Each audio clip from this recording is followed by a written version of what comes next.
বিসমিল্লাহির রহমানির রহিম। পরম করুণাময় ও অসীম দয়ালু আল্লাহর নামে শুরু।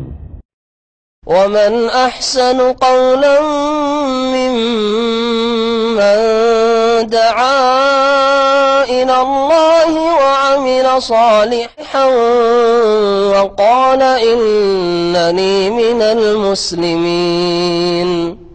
একদিন চলে যাব আমরা সবাই, থাকবো না আমরা কেহ, শুধু মাটির নিচে পড়ে রবে দেহ, শুধু মাটির নিচে পড়ে রবে দেহ। একদিন চলে যাব আমরা সবাই, থাকবো না আমরা কেহ, শুধু মাটির নিচে পড়ে রবে দেহ, শুধু মাটির নিচে পড়ে রবে দেহ। إن هذا القرآن يهدي للتي هي أقوم ويبشر المؤمنين الذين يعملون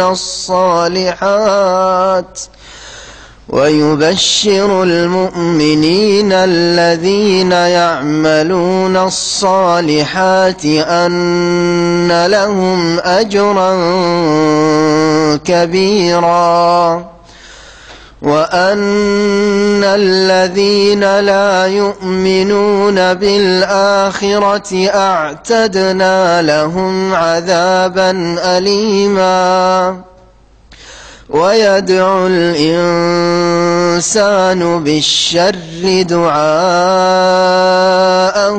بالخير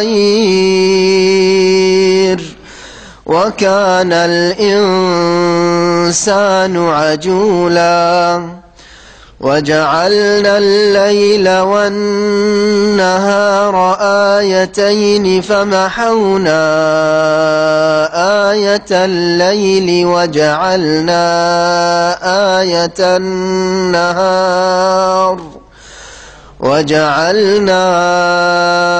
آية النهار مبصرة لتبتغوا فضلا من ربكم ولتعلموا عدد السنين والحساب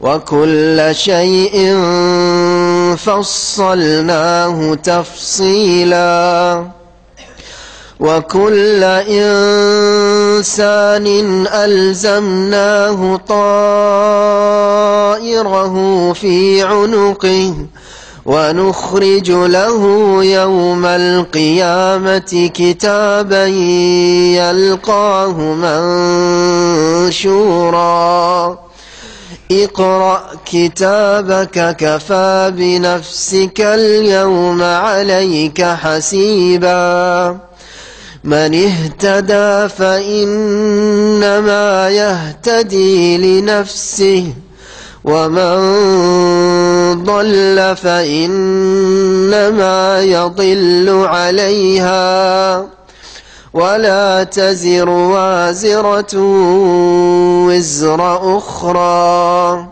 وما كنا معذبين حتى نبعث رسولا وإذا أردنا أن نهلك قرية أمرنا متر فيها ففسقوا فيها فحق عليها القول فدمرناها تدميرا وكم أهلكنا من القرون من بعد نوح وكفى بربك بذنوب عباده خبيرا بصيرا من كان يريد العاجلة عجلنا له فيها ما نشاء لمن نريد ثم جعلنا له جهنم يصلاها مذموما مدحورا ومن أراد الآخرة وسعى لها سعيها وهو مؤمن فأولئك كان سعيهم مشكورا كلا نمد هؤلاء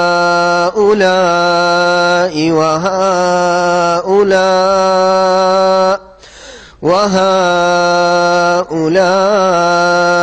من عطاء ربك وما كان عطاء ربك محظورا انظر كيف فضلنا بعضهم على بعض وللآخرة أكبر درجات وأكبر تفضيلا لا تجعل مع الله إلها آخر فتقعد مذموما مخذولا وقضى ربك ألا تعبدوا إلا إياه وبالوالدين إحسانا إما يبلغن عندك الكبر أحدهما أو كلاهما فلا تقل لهما أف ولا تنهرهما وقل لهما قولا كريما واخفض لهما جناح الذل من الرحمة وقل رب ارحمهما كما ربياني صغيرا ربكم أعلم بما في نفوسكم إن تكونوا صالحين فإنه كان للأوابين غفورا وآت ذا القربى حقه والمسكين وابن السبيل ولا تبذر تبذيرا إن المبذرين كانوا إخوان الشياطين وكان الشيطان لربه كفورا السلام عليكم ورحمة الله وبركاته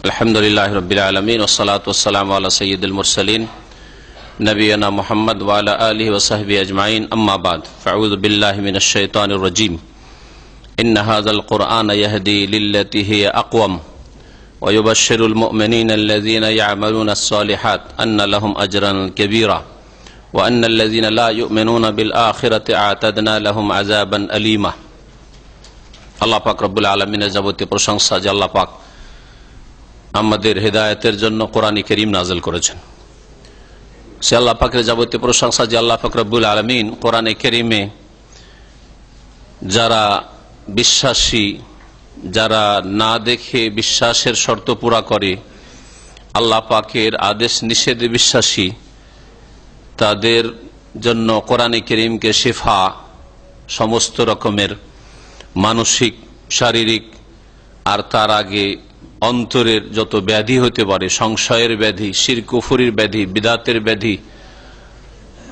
নাস্তিকতার ব্যাধি হিংসা বিদ্বেষের ব্যাধি কলহ বিবাদ শত্রুতা ইত্যাদি সমস্ত যত রোগ রয়েছে অন্তরের সমস্ত রোগের ব্যাধি যত রয়েছে সমস্ত ব্যাধির আল্লাহ পাক শিফা বা আরোগ্যের উপায় বলেছেন এই কোরআন কারীমকে এবং আমাদের এতে সার্বিক কল্যাণ রয়েছে আর ওই সব লোকেরা যারা কোরআন কারীমে বিশ্বাসী নয় তারা কোরআন কারীম নাযিল হওয়ার পরে আরো অধিক ক্ষতিগ্রস্ত হয়ে থাকে সালাত এবং সালাম নাযিল করেন মুহাম্মদ রাসূলুল্লাহ সাল্লাল্লাহু আলাইহি সাল্লামের উপর যিনি সবচেয়ে বেশি উপকৃত হয়েছেন আল কোরআন দিয়ে এবং তার যত বেশি অনুসারী হবে, যত সুন্দর করে অনুসরণ করবে মানুষ, তত বেশি লাভবান হতে পারবে এই কোরআন কারীম থেকে। মহান আল্লাহ এই জন্য ইরশাদ করেছেন একটি আয়াতে, যা আমাদের তাফসিরে আসছে এরপরে, ওয়ানুনাজ্জিলু মিনাল কোরআনি মা হুয়া শিফা। আল্লাহ পাক কোরআন নাজিল করেছেন, তাতে শিফা রয়েছে, ওয়া রাহমা, এবং তাতে আল্লাহ পাকের রহমত রয়েছে। কোরআন কারীম মানব জাতির অকল্যাণ করে না, কোন পশু পাখি প্রাণীর কোনো কিছুর অকল্যাণ করেনি। শিফা রয়েছে, তাতে আরোগ্য রয়েছে, তাতে রয়েছে রহমত, দয়া, করুণা। কার জন্য? লিল মুমিনিন, মুমিনদের জন্য। ওয়ালা ইয়াজিদু যালিমিনা ইল্লা খাসারা। কিন্তু যারা জালেম, আল্লাহকে বিশ্বাস করেন না, আল্লাহ পাকের দ্বীনে বিশ্বাসী না, আল্লাহ পাকের কিতাব বিধানে বিশ্বাসী নয়, যারা চোখের আড়ালে যা রয়েছে আর আল্লাহ বলেছেন, তার রাসূল বলেছেন, এসব কথায় বিশ্বাসী নয়, গায়েবে বিশ্বাসী নয়, তারা হচ্ছে জালেম। অথবা বিশ্বাস করে জন্মসূত্রে, গতানুগতিক আজকালকার মুসলিমরা, কিন্তু পালন করেন না, এরাও জালেম। যারা আল্লাহ পাকের হক নষ্ট করে, তার রাসূলের হক নষ্ট করে, তারাও জালেম। আর যারা মানুষের হক নষ্ট করে, তারাও জালেম। জালেমরা অধিক, ওয়ালা ইয়াজিদু যালিমিনা ইল্লা খাসারা। জালেমরা আরো বেশি ক্ষতিগ্রস্ত হয় কোরআনে কারীম নাযিল হওয়ার পর। কারণ জানতে পারলো, সুযোগ পেল সংশোধনের, দুনিয়া আখিরাতকে সুন্দর করার, তারপরও সুন্দর করা নসিব হইল না, সুতরাং অধিক ক্ষতিগ্রস্ত এরা। আল্লাহ পাক রব্বুল আলামিন এখানে কোরআনে কারীম যে আল্লাহ নাজিল করেছেন, এবং কোরআনে কারীম মানুষকে যে পথটি দেখায়, সবচাইতে সুন্দর পথ, সোজা পথ। আর কোরআনে কারীম মানুষের যেন সুসংবাদ নিয়ে এসছে, যারা কোরআনে কারীমের সংবাদে বিশ্বাসী তাদের জন্য। মহান আল্লাহ বলছেন, ইন্না হাযাল কোরআন ইয়াহদি লিল্লাতী হিয়া আকওয়াম। নিশ্চয়ই এই কোরআনে কারীম ইয়াহদি, পথ নির্দেশ দেয়, দিক নির্দেশনা দেয়, রাস্তা দেখায়। লিল্লাতী মানে লিত্তরিকাতিল্লাতী, এই জন্য মুআন্নাস ইসম মৌসুল নিয়ে আসা হয়েছে। সেই পথ দেখায়, সেই পথ দেখায়, হে আকওয়াম, যেই পথটি হচ্ছে অধিক সঠিক। কায়েম মানে সোজা, আর আকওয়াম মানে অধিক সোজা, সুষ্ঠু পথ। আর সোজা পথ, সরল পথ, সবচেয়ে বেশি সরল পথ দেখায় কোরআনে কারীম। এবং কোরআনে কারীমের আল্লাহ পাক সুরক্ষা, হেফাজতের দায়িত্ব নিয়েছেন। সুতরাং এই কোরআনে কারীম শুধু কিছু কালের জন্যই যে সঠিক পথ দেখাবে এমন কথা নয়, বরং যতদিন পর্যন্ত আল্লাহ পাকের এই জমিন কায়েম রয়েছে, কিয়ামত হওয়ার পূর্ব মুহূর্ত পর্যন্ত কোরআনে কারীম মানুষের জন্য সোজা সরল পথ দেখাবার যোগ্যতা রাখে। বাকি আগের কিতাবগুলি আল্লাহ পাক রব্বুল আলামিন নাযিল করেছেন সীমিত সময়ের জন্য, বিশেষ একটা পিরিয়ডের জন্য, যার ফলে ওই পিরিয়ডটাতে গিয়ে সেই কিতাবগুলি, তাওরাত, ইনজিল, জবুর, এগুলিকে সেই জাতির লোকেরা বিকৃত করে ফেলেছে। আল্লাহ পাক এই কিতাবগুলির সুরক্ষার, হেফাজতের দায়িত্ব নেননি, তাদের ওপর হেফাজতের দায়িত্ব ন্যস্ত করেছিলেন। বেমাস্তুহফিজু মিন কিতাবিল্লাহ, তাদের ওপর দায়িত্ব দেওয়া হয়েছে, তোমরা হেফাজত করো। এই হচ্ছে পার্থক্য কোরআনে কারীমে এবং তাওরাত, ইনজিল, জবুরে। আগের কিতাবগুলি আল্লাহ পাক রব্বুল নাজিল করে দিয়ে বলেছেন, তোমাদের আমানত দিলাম, এগুলির হেফাজত করা, সুরক্ষা করা তোমাদের দায়িত্ব। আর কোরআনে কারীম সম্পর্কে আল্লাহ বলছে, ইন্না নাহনু নাযালনা যিকরা ওয়া ইন্না লাহু লাহাফিজুন। নিশ্চয় আমি জিকির, উপদেশে আল কোরআন নাজিল করেছি, ওয়া ইন্না লাহু লাহাফিজুন, নিঃসন্দেহে আমি আল্লাহ এর হেফাজতকারী। সুতরাং কোরআনে কারীমের বিরুদ্ধে সারা দুনিয়ার সমস্ত মানুষ যদি লেগে যায়, কিছুই করতে পারবে না। ওয়া ইন্না লাহু লাহাফিজুন, কয়টা কোরআনে কারীমের কপি জ্বালিয়ে দিয়ে, অথবা কোরআনে কারীম অবমাননা করে, কোরআনে কারীমকে অস্বীকার করে কিছুই করতে পারবে না। ওয়া ইন্না লাহু লাহাফিজুন, কখনো তারা অর্থের বিকৃতি ঘটাতে পারবে না। সারা পৃথিবী থেকে কোরআনে কারীমের কপি যদি হারিয়ে দেওয়া হয়, আউট করে দেওয়া হয়, মানুষের অন্তর থেকে কোরআনে কারীম কখনো ছিনিয়ে নিতে পারবে না, যতক্ষণ পর্যন্ত আল্লাহ অন্তরে রাখবেন। ওয়া ইন্না লাহু লাহাফিজুন, এই কোরআনে কারীম সবচেয়ে বেশি সরল, সঠিক, সুষ্ঠু পথ দেখায়। লিল্লাতী হিয়া আকওয়াম, ইসম তাফজিলের শেখা যারা আরবি গ্রামার বুঝেন। ওয়া ইউবাশশিরুল মুমিনিন, আর যারা বিশ্বাসী মুমিন তাদেরকে সুসংবাদ দেয়। ওয়ায়ুবাশশিরুল মুমিনিন, আর মুমিনদেরকে, বিশ্বাসীদেরকে কোরআনে কারীম সুসংবাদ দেয়। সুসংবাদ, যাতে কোনো রকমের ক্ষয়ক্ষতি, রিস্ক, ঝুঁকি আর কোন রকমের তাতে এমন দিক যেটা অপ্রীতিকর এইরকম কিছু নেই। পৃথিবীতে এমন কোনো কিছুই পাবেন না কোরআনে কারীম এবং কোরআনে কারীমের বিধান ছাড়া দুনিয়ার ব্যক্তি হোক আর বস্তু হোক, যাতে 100% কল্যাণ আর কল্যাণ ইতিবাচক রয়েছে, এরকম পৃথিবীতে কিছু নেই। ব্যক্তি হোক অথবা বস্তু হোক। আপনার স্ত্রীর যদি দেখেন যে 70-80% ভালো, 20% ক্ষতির দিক আছে। ছেলে মেয়ে, হ্যাঁ, ইন্নামা আমওয়ালুকুম ওয়া আওলাদুকুম ফিতনা, যদি 100% ছেলে মেয়ে যদি কল্যাণ আর কল্যাণ হবে, তাহলে ফিতনায় কেন আল্লাহ বলবেন? ধন সম্পদ যার লালসায় মরিয়া হয়ে ছুটেছে আজকালকার মানুষরা, নেতৃত্ব, হ্যাঁ, প্রত্যেকটি জিনিসে ক্ষতির দিক রয়েছে। মানাফে যদি লাভের দিক থেকে থাকে, তাতে মাদার ক্ষতির দিক রয়েছে। মাফাসিদ, তাতে অনিষ্ট বা ক্ষয়ক্ষতির দিক রয়েছে। পৃথিবীতে এমন কিছু নেই। আর আখেরাতে জান্নাতে 100% কল্যাণ আর কল্যাণ। যারা কোরআনে কারীম, যাতে দুনিয়াতে 100% কল্যাণ আর কল্যাণ রয়েছে, কোরআনী জীবন গড়বে, কোরআনে কারীমের বাস্তবায়ন করবে, কোরআনে কারীম মোতাবেক আমল করবে, তাদের জন্য 100% কল্যাণ আর কল্যাণ জান্নাত রেখেছেন আল্লাহ পাক রব্বুল আলামিন। আর যারা কোরআনে কারীমকে অস্বীকার করবে, তাদের জন্য 100% মন্দ আর মন্দ জাহান্নাম আল্লাহ তৈরি করে রেখেছেন। তাতে 100%, আধা শতাংশ, 100-র মধ্যে আধা, শুধু 1ও নয়, বা সামান্য কিছু আরো ভাগ করে, তাতে কোনো কল্যাণ নেই। শাররুন মাহজুন, শুধু শার, অনিষ্ট আর অনিষ্ট। দুনিয়াতে এমন কিছু নেই খাদ্য বস্তু যে 100% তাতে ফায়দা রয়েছে, উপকারিতা রয়েছে, কোনদিন প্রমাণ করতে পারবে না, তাই না? ভালো দিক যদি থাকে, সামান্য ক্ষতির দিক রয়েছে, কিছু কম কিছু বেশি, কোনটাতে কম কোনটাতে বেশি ক্ষয়ক্ষতির দিক রয়েছে। তো এই সুসংবাদ, যাতে কোনো দুঃসংবাদ নেই, যাতে কোনো দুঃখের খবর নেই, কষ্টের সংবাদ নেই। ওয়ায়ুবাশশিরুল মুমিনিন, মুমিনদেরকে কোরআনে কারীম সুসংবাদ দেয়। আল্লাযীনা ইয়ামালুনাস সালিহাত, এই আল্লাযীনা ইয়ামালুনাস সালিহাত থেকে আল্লাহ পাক বুঝিয়ে দিলেন যে শুধু মুমিন দাবি করলে হবে না, শুধু মুসলিম জন্মসূত্রেই হলে হবে না, যে বাপ মা মুসলিম আর যতদিন আমি ইতিহাসে দেখছি আমার পূর্বপুরুষদের সবাই মুসলিম, মুসলিম পরিবারের লোক, না, এতে হবে না। শুধু ইমানের দাবি করলে হবে না, আর বংশ পরিচয় দিলে হবে না, আর আপনার কার্ড আর পাসপোর্ট আর এইসব দিয়ে, আইডি পরিচয় দিয়ে আমি জাতিতে মুসলিম, এই করলে হবে না। কি করতে হবে? আল্লাযীনা ইয়ামালুনাস সালিহাত, যারা ভালো কাজগুলি করে, সালিহাত, ভালো কাজগুলি যারা করে, এইরকম মুমিন মুসলিম, তাদের জন্য কোরআনে কারীমে সুসংবাদ রয়েছে।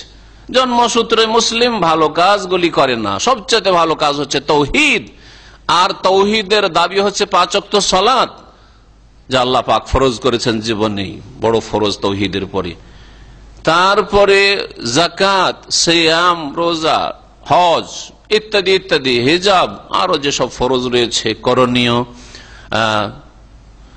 যেমন আসছে এরপরে মাতা পিতার সাথে সদ্ব্যবহার আল্লাহ পাক ফরজ করেছেন। যতগুলি মানুষ জীবনে ফরজ রয়েছে, আবশ্যক রয়েছে, ফরজগুলি ছাড়া যেগুলি সুন্নত মুস্তাহাব করলে আপনার জন্য দুনিয়া আখিরাতে কল্যাণ রয়েছে, সেগুলি হচ্ছে সালিহাত, নফল অতিরিক্ত কিন্তু কাজগুলি ভালো। তাহাজ্জুদের সালাত, ইশরাক, বেশি বেশি উমরা করা, বেশি বেশি নফল হজ করা ইত্যাদি, বেশি বেশি দান খায়রাত করা, বেশি বেশি নফল সিয়াম রাখা, সালেহাত। যারা সালেহাত নেক কাজ করে, কমের পক্ষে ফরজ ওয়াজিব আদায় করে। আর সালেহাতের আর একটা দিক হচ্ছে পাপ মুক্ত হওয়া। গুনাহগুলি হচ্ছে যেহেতু সাইয়্যাত, পাপ মুক্ত হওয়া হচ্ছে নেক হওয়া, নেক জীবন। যারা মুমিন হয়ে সৎকর্মশীল হয়, তাদেরকে সুসংবাদ দেয় কোরআনে কারীম যে আন্না লাহুম আজরান কাবীরা, তাদের জন্য মহা পুরস্কার রয়েছে। সুবহানাল্লাহ, আজরান কবীরা, শুধু পুরস্কার নয়, আল্লাহ বলছেন আজরান কবীরা। এই মহা পুরস্কার যদি নিয়ে যেতে পারেন আল্লাহ পাক রব্বুল আলামিনের কাছে, তো আল্লাহ পাক রব্বুল আলামিন জান্নাতে নাঈমান ওয়া মুলকান কবীরা আল্লাহ পাক রেখেছে। হ্যাঁ, আল্লাহ পাক বলেন কোরআনে কারীম সূরা দাহরে, ওয়াইযা রাআইতা সাম্মা রাআইতা নাঈমা ওয়া মুলকান কাবীরা, যখন জান্নাতে তুমি চারিদিকে দেখবে রাআইতা নাঈমান, নিয়ামত আর নিয়ামত, নিয়ামত নিয়ামতের শেষ নাই, আল্লাহর অনুগ্রহের শেষ নাই, ওয়া মুলকান কাবীরা, বিশাল রাজত্ব, বিশাল রাজত্ব। যদি আজরে কবীর নিয়ে যেতে পারেন কোরআনে কারীমের আলোকে, তো আল্লাহ পাক মুলকান কবীরা জান্নাতে রেখেছেন। আল্লাহ পাক আমাদেরকে যেন আজরে কবীর মহাপুরস্কার গ্রহণ করার তৌফিক দান করেন, সেই মোতাবেক আমল করার তৌফিক দান করেন। আমাদেরকে আল্লাহ পাক রব্বুল আলামিন যেন জান্নাতের নিয়ামত আর মুলকান কবীরা দান করেন।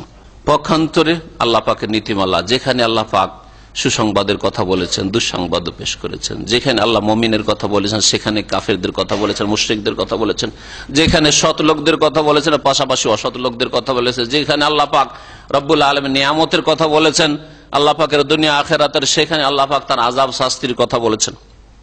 বলছেন ওয়ান্নাল্লাযীনা লা ইউমিনুনা বিল আখিরা, আর যারা পরকালে বিশ্বাসী নয়, পরকালে বিশ্বাসী নাই, পরকালে বিশ্বাসী নাই তো আল্লাহ তো বিশ্বাসী নাই।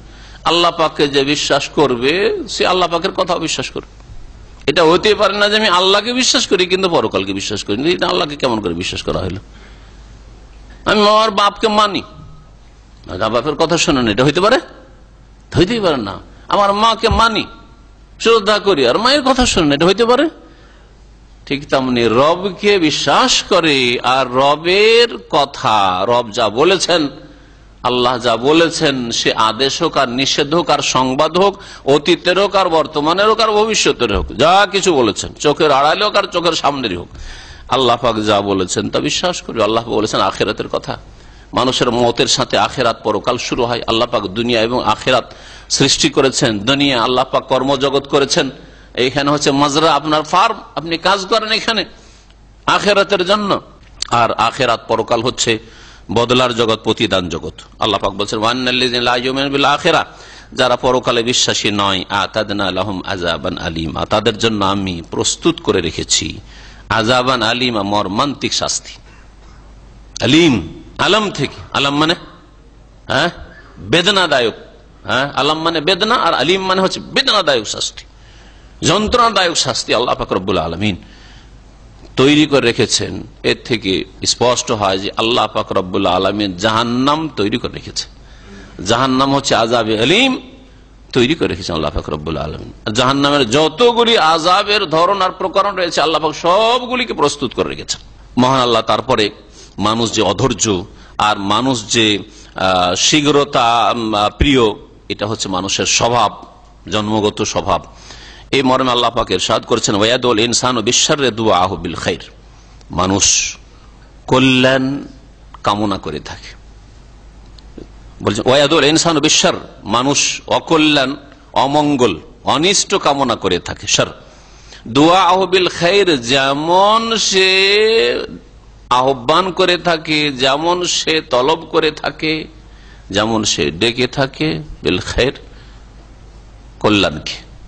মানুষের স্বভাব হচ্ছে যে মানুষ একটুতে অধৈর্য হয়ে যায়, আর যার ফলে যেমন সে ভালো চায় তেমনি মন্দ চেয়ে ফেলে, ভালো যেমন চাই মন্দ চেয়ে ফেলে। এটা হচ্ছে একটা তাফসীর।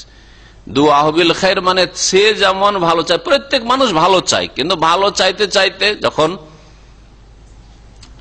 মন মেজাজ ঠিক আছে, ভালো অবস্থায় আছেন, মনটা খুশি আছে, আল্লাহর কাছে কল্যাণ চাইছেন, নিজের জন্য কল্যাণ চাইছেন, নিজের স্ত্রীর জন্য কল্যাণ চাইছেন, বাপ মায়ের জন্য কল্যাণ চাইছেন, ছেলে মেয়ের জন্য কল্যাণ চাইছেন, সব ভালো চাইছেন, তাই না? এটা হচ্ছে দুআহু বিল খাইর, কল্যাণ কামনা করছেন। কিন্তু যখন মানুষ অধৈর্য হয়ে যায়, অধৈর্য হয়ে যায়, রাগান্বিত হয়, নিজেকে আয়ত্তে রাখতে পারে না, তখন নিজের জন্য, নিজের পরিবার পরিজনের জন্য, নিজের আপনজনদের জন্য কি চায়? অনিষ্ট চেয়ে ফেলে। এটা কি মানুষের স্বভাব নাই? মানুষের এটা বদ স্বভাব।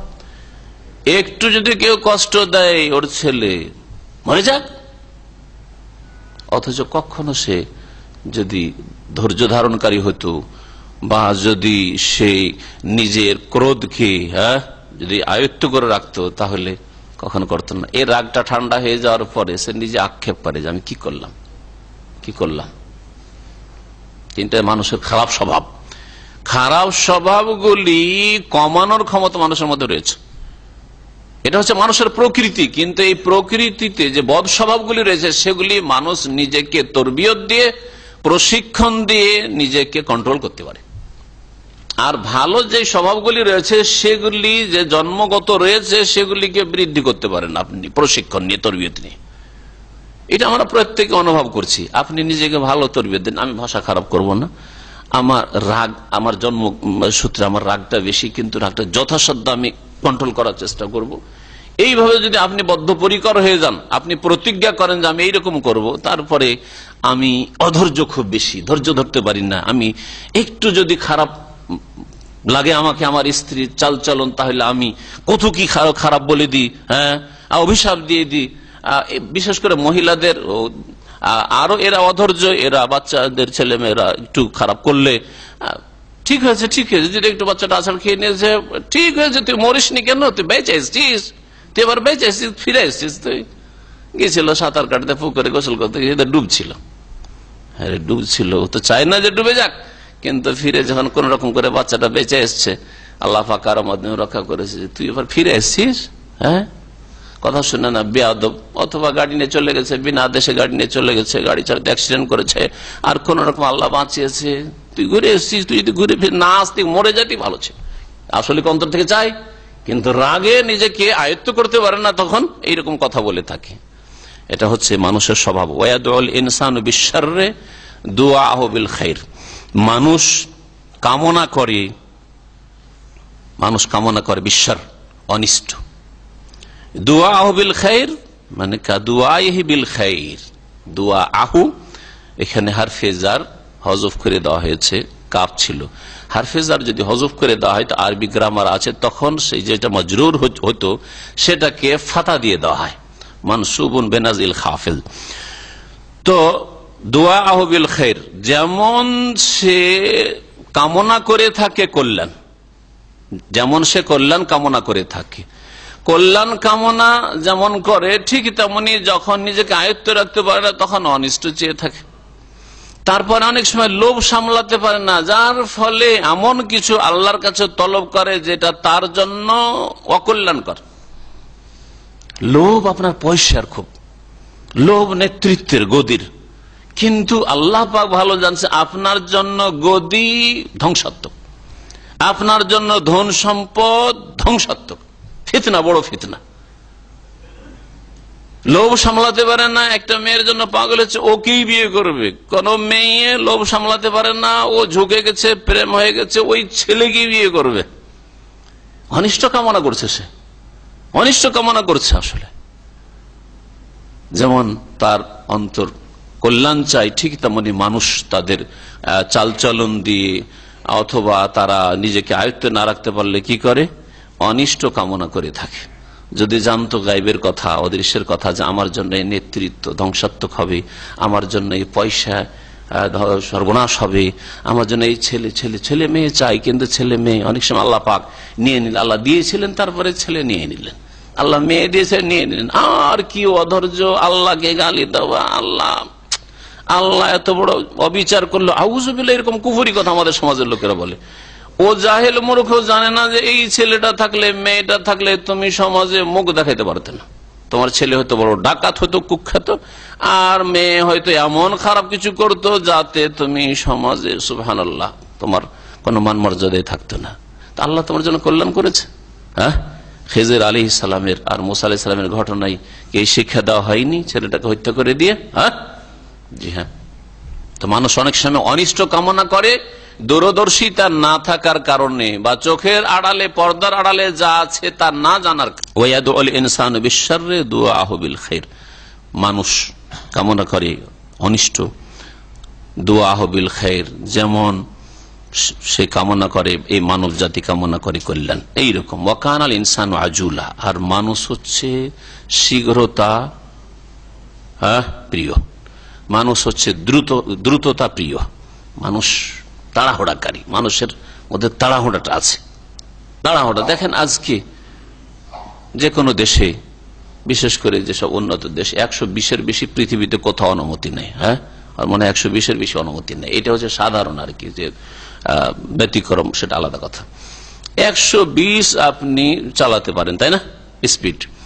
তো 100 ঘন্টায় 120 কিলোমিটার আপনি যান, না না 140, 50, 60 চালাতে গিয়ে তাড়াতাড়ি পৌঁছিব, আজুলা তাড়াতাড়ি পৌঁছব। তাড়াতাড়ি কোথায় পৌঁছবেন? আপনি আখেরাতে পৌঁছে গেলেন, কবরে পৌঁছে গেলেন। হচ্ছে কি হচ্ছে না বলেন দেখি? তাড়াতাড়ি পৌঁছিব, কতটা পার্থক্য হবে? একজন 100 কিলোমিটার 120 কিলোমিটার চালাচ্ছে, আর আপনি 140, 50, 60 চালাচ্ছেন। এই তো খুব পার্থক্য হলে আপনি না হয় 5 থেকে 10 মিনিট আগে পৌঁছে গেলেন, যদি পৌঁছিতে পারেন, যদি পৌঁছিতে পারেন। আর যখন অ্যাক্সিডেন্ট হয়ে যাচ্ছে 1 ঘন্টা নয়, 2 ঘন্টা, 3 ঘন্টা চলে যাচ্ছে, ট্রাফিক পুলিশ আসছে না, হয় নাকি? হয় না? তখন ওই লোকগুলোকে দেখে, ওরা যদি ওই চরিত্রের হয়, তো দেখে মনে হয় এখন কি করে 2 ঘন্টা 4 ঘন্টা রোদ্রে দাঁড়িয়ে আছো, মজা লাগছে, অথচ 5টা মিনিট একটু দেরি হইতো তুমি যদি স্পিডটা কন্ট্রোল করে চালাতে। ওকানাল ইনসান আজুলা। প্রত্যেকটি ক্ষেত্রে ওকান ইনসান আজুলার বাস্তবায়ন আপনি দেখতে পাবেন, যে মানুষ যে তাড়াহুড়াকারী, এটাই হচ্ছে তার ফিতরাত। আর মানুষ তরবিয়ত নিতে চায় না, কোরআন এবং হাদিসের প্রশিক্ষণ নিতে চায় না, যার ফলে এইরকমই অবস্থায় থেকে যায়, আর নিজেরও ক্ষতি করে আর নিজের আপনজনদেরও ক্ষতি করে। তালাকের বিষয়টা নেন, ভারত বাংলাদেশ উপমহাদেশের প্রেক্ষাপটে তালাক দিতে গিয়ে আল্লাহ বলছেন একটা একটা করে দাও, বলছেন না একটা না 3 তালাক। বিশেষ করে বিদাতি মহলে 1 তালাকের ধারণাই নেই, একটা তালাক আবার দেওয়াই, আরে ওকে রাখবো না, আবার 1 তালাক কিসের, একসাথে 3। আল্লাহ বলছেন একটা করে দাও। তালাক মাররাতান, 2 বারে দিবে প্রথম, এই 2 বার ফিরাইতে পারে, এই জন্য 2 বার। আল্লাহ মাররাতান কেন বললেন? হ্যাঁ, মাররাতান এই জন্য যে 2 বারে দাও, একবার একটা দাও, 3 মাস ছেড়ে দাও, 3 মাস চিন্তা করো, সেও চিন্তা করো, তোমার স্ত্রীও চিন্তা, তুমিও চিন্তা করো, না এখনই আমি 3টে দেবো। আর 3-এর বেশি তালাকের প্রয়োজন নাই। তারপরে জাহেল মূর্খ 100 তালাক দেয়, ঘর বাড়ি ভর্তি করে তালাক দেয়। এটা আজকালকার জাহেলরা না, আরো ওই উমর রাদিয়াল্লাহু তাআলা আমিরুল মুমিনের জামানায় এরকম তালাক দিত, হ্যাঁ, লাখ লাখ তালাক, 100,000 তালাক, এইরকম করে তালাক দিত। যখন এইরকমই তালাক দিত, তখন উমর রাদিয়াল্লাহু বললেন যে বিহাতব গুলোকে শাস্তি দেওয়ার দরকার, হ্যাঁ, যেহেতু তিনি খলিফা আমিরুল মুমিনিন। বলে ইন্নান নাস কাদ ইস্তাজালু ফি আমর, মানুষরা এই বিষয়টাই তাড়াহুড়া করা শুরু করেছে যে একদিনে স্ত্রীকে চিরকালে বিদায় করব, ঠিক আছে, ফালাউ আমদাইনাহু ফামদাহু আলাইহিম, তাহলে আমার মনে হচ্ছে এদের উপরে 3টাকে বাস্তবায়ন করে দিই। সুতরাং তিনি বলে ঠিক আজকে থেকে যে 3 তালাক দিবে, 3 তো 3, আর ওই বিবি ঘুরিয়ে পাবে না, তুই কখনো ফিরে আসবে তোমার কাছে। কিন্তু তার জামানাতে এটা ছিল না যে আবার হিল্লার একটা চোরা জেনার রাস্তা আছে, হ্যাঁ, এটা ছিল না, এটা বিদাতিরা আবিষ্কার করেছে। আরে সেটাই যদি হয় তোমাদের মত যে 3 তালাক, ওমর রাদিয়াল্লাহু তাআলার জামানার ওই ফতোয়া নিলাম আর সেটাই কিয়ামত পর্যন্ত চালালাম, হ্যাঁ, নবী সাল্লাল্লাহু আলাইহি ওয়াসাল্লামের জামানায় কি ছিল সেটা দেখলাম না, সহিহ মুসলিমের হাদিস। আবু বকর রাদিয়াল্লাহু তাআলার খেলাফতে কি ছিল তাও দেখলাম না, ওখান থেকে শুরু করলাম, ওমর রাদিয়াল্লাহু জামানা থেকে শুরু করলাম। শুরু করলে তো ঠিক আছে, শুরু করো, কিন্তু আবার হিল্লা দিয়ে আবার বিকে কেন হালাল করছো এই জেনা করিয়ে, হ্যাঁ, ভাড়াটা পাঠা দিয়ে, এ তো ইসলামে জায়েজ নাই। এটা তো আর উমারের যুগে ছিল না, ছিল এই হিল্লার হালাল্লা, এই তো আর উমারের যুগে ছিল না। এটা তোমরা কি করে আবিষ্কার করলে? ফতোয়া নেবে উমারের, আর উমর রাদিয়াল্লাহু তাআলা এই জন্য করলেন যে বেশি বেশি এরকম করে তালাক দিবে, একসাথে 3টা আর 100টা আর 1000টা তালাক দিবে একসাথে। 3 তালাক তো 3 তালাক, তার এটা, হ্যাঁ, খেলাফতে রাজনৈতিক তার সেটা পানিশমেন্ট ছিল, হ্যাঁ, এটাকে বলা হয় তাজিরি ফতোয়া ছিল। কিন্তু সেটা যদি নাও মানে যে এর উপরে একমত হয়েছে, ধরে নিলাম ঠিক আছে তোমাদেরটা ঠিক, তো হিল্লার বিয়ে কোথায় ফেললে? হ্যাঁ, ফতোয়া নিব ওমরের, আর হিল্লাটা আমাদের মোল্লাদের নিব, যে ঠিক আছে তোর বিবি তো 3 তালাকে হারাম হয়ে গেছে, এখন হালাল তো করতেই হবে যেইভাবে হোক না কেন। তার কি করবি, দেখ কোনো বন্ধু বান্ধব আছে কিনা, বা কোনো মোল্লা হুজুর আছে কিনা, মসজিদের মোল্লাটাকে বল যে 1 রাতের জন্য বিয়ে করে সকালবেলা যেন তালাক দিয়ে দেয়। ব্যভিচার না এটা? এটা কি শিয়াদের রাফেজদের নেকাহে মোতা নয়? বলে তো নেকাহে মোতা ওরা করে 1 মাস 2 মাসের জন্য, 3 দিনের জন্য, 1 ঘন্টার জন্য ওরা নেকাহে মোতা করে। ওদের কাছে জেনা ধর্ম, আর আপনাদের কাছে যদি এইরকম হিল্লা আর হালালা যদি ধর্ম হয়, তাহলে একই অবস্থা। দুটোতে পার্থক্য আছে, নেকাহে মোতা আর হালালার বিয়েতে পার্থক্য কোথায়? ইসলামে যেটা আছে যে 3 তালাক যদি হয়ে গিয়ে থাকে তাহলে 3 তালাক হলে চিরদিনের জন্য হারাম, হাত্তা তানকিহা যাওজান গায়রা। তারপরে যে কোনো মানুষ স্বেচ্ছায় যে কোনো পুরুষ পয়গাম দেবে আর পয়গাম দিয়ে বিবাহ হবে, বিবাহ করবে, তাকে চিরকাল রাখার জন্য, যতদিন দুনিয়ায় থাকবে রাখার জন্য বিয়ে করবে। তারপরে তার সাথে সংসার চললো না, সেই জন্য সে ছাড়লো, ছেড়ে এই তাহলে আবার ছুটে যখন আসলো, তালাক হয়ে আসলো বাবার ঘরে, তখন সারা দুনিয়ার যে কোনো মুসলিম পুরুষ পয়গাম দিতে পারে, তুমি আগের স্বামী ছিলে, তোমার কোনো দখল নেই, তুমিও একজন ক্যান্ডিডেট হইতে পারো, পয়গাম দিতে পারো, ইচ্ছা হলে তোমার সাথে বিয়ে দিবে, না আর কারোর সাথে দিবে। এটা ইসলামে রয়েছে, কিন্তু এই হালালের তরিকা কোথায় রয়েছে বুঝছেন? তো এই তাড়াহুড়া, ওয়াকান আল ইনসান আজুলা, তাড়াহুড়া করার কারণে আজকে হালাল আর হিল্লার এই নাজাইজ আর নোংরা বিবাহের প্রচলন ঘটেছে বিদাতি সমাজে। আল্লাহ পাক বলছেন ওয়াজআলনাল লাইলা ওয়ান নাহারা আয়াতান। এখান থেকে আল্লাহ পাক রব্বুল আলামিনের রুবুবিয়ত, আল্লাহ পাক রব্বুল আলামিনের প্রভুত্ব, আল্লাহ পাক রব্বুল আলামিনের কুদরত, ক্ষমতা, আল্লাহ পাকের কাজ, যে আল্লাহ পাকের বহু নিদর্শন আল্লাহকে চেনার রয়েছে, তার কিছু বর্ণনা করছেন। তার মধ্যে হচ্ছে রাত আর দিন। আল্লাহ বলছেন আমি সৃষ্টি করেছি রাত এবং দিন। কিভাবে? আয়াতাইন, দুটো নিদর্শন হিসাবে। ওয়াজআলনাল লাইলা ওয়ান নাহারা আয়াতাইন, আমি রাত এবং দিনকে করেছি দুটো নিদর্শন। নিদর্শন কাকে বলা হয়? আয়াত। আয়াত যদি আল্লাহ পাকের সৃষ্টিগত হয় তাহলে আয়াতে কৌনিয়া, মানে তা দিয়ে আল্লাহ পাক রব্বুল আলামিনের অস্তিত্ব সম্পর্কে জ্ঞান লাভ করা, আল্লাহ পাকের ওয়াহাদানিয়াত, একত্ব সম্পর্কে জ্ঞান লাভ করা, আল্লাহ পাকের কুদরত বা আল্লাহ পাকের যেসব রুবুবিয়তের কাজ রয়েছে সেগুলি সম্পর্কে জ্ঞান অর্জন করা। রাত দেখে আপনি চিনবেন যে রাতের সৃষ্টিকর্তা অবশ্যই একজন আছেন। দিন দেখে আপনি দিনের সূর্য দেখবেন, দিনের কখনো মেঘলা আকাশ, কখনো রোদের প্রখরতা, কখনো শীতকাল, কখনো গ্রীষ্মকাল, রাত দিনের আবর্তন দেখে এসবের একজন কেউ তৈরি করেনেওয়ালা আছেন, তিনি হচ্ছেন আল্লাহ, তিনি হচ্ছেন আল্লাহ। এটা হচ্ছে নিদর্শন আয়াতে কৌনিয়া। আর কোরআনে কারীমের আয়াত হচ্ছে আয়াতে শারঈয়া, কোরআনের আয়াত পড়ে অর্থ বুঝে আল্লাহ পাকের অস্তিত্ব সম্পর্কে, আল্লাহ পাকের একত্ব সম্পর্কে, আল্লাহ পাকের সম্পর্কে যা জানা ফরজ বান্দার উপর সে সম্পর্কে জানতে পারবেন। তাহলে 2 আয়াত দিয়ে আল্লাহকে জানা যায়। আল্লাহ পাকের সৃষ্টিগত আয়াত মানুষের শরীরে বহু রয়েছে। এই জন্য আল্লাহ পাক বলেছেন অফি আনফুসিকুম আফালা তুবসিরুন সানুরিকুম আয়াতিনা ফিল আফাকে ওয়াফি আনফুসিহিম, তোমাদেরকে নিদর্শন দেখাবো। প্রথম আয়াতে বলছেন অফি আনফুসিকুম, আল্লাহ পাক রব্বুল আলামিন তোমাদের ভিতরে আল্লাহ পাককে খুঁজে পাবে। মানে এর মানে এই না যে হলুলি আকীদা, হেল্লাজি আকীদা এখান থেকে নিচ্ছে ওরা, জানেন? ওয়াফি আনফুস, আল্লাহ তোমাদের মধ্যে রয়েছে। তো শুধু হুসেন মানুষ আল্লাহের মধ্যে কেন হবে? তাহলে সবারই মধ্যে রয়েছে। আর তারপরে শুধু মুসলিমের মধ্যে কেন হবে? হিন্দুর মধ্যে আল্লাহ আছে, তাই না? এইখানে সর্বত্র বিরাজমান, সবকিছুতে বিরাজমানের কুফই নিলা, বুঝলেন? ওয়াফি আনফুস মানে তোমাদের অঙ্গ প্রত্যঙ্গ, তোমাদের ভিতরে বাইরে যা আছে এগুলি দেখলে উপলব্ধি করবে যেগুলি এমনিতে প্রাকৃতিক তৈরি হয়ে যায়নি। যারা নাস্তিক, প্রাকৃতিক দুর্যোগ, প্রাকৃতিক বালা মুসিবত প্রাকৃতিক, বন্যা আসলো প্রাকৃতিক, নদী শুকালো প্রাকৃতিক, নদী ভরে গেল প্রাকৃতিক, খরা হচ্ছে প্রাকৃতিক, সব প্রাকৃতিক। আমাদের কাছে প্রাকৃতিক না, এগুলি আল্লাহ পাকের আদেশ নিষেধ। আল্লাহ যখন যেমন আদেশ করছেন, কোন বলছেন তেমন হচ্ছে, এগুলি সৃষ্টিকর্তা রয়েছেন। তো আল্লাহ পাক রব্বুল আলামিন বহু নিদর্শন তৈরি করে রেখেছেন। যে আয়াতটি শেষে পড়লাম তাতে আল্লাহ বলছেন সানুরিহিম আয়াতিনা, মানব জাতিকে আমি আমার নিদর্শন দেখাবো, যা দেখে আমাকে চিনতে পারবে।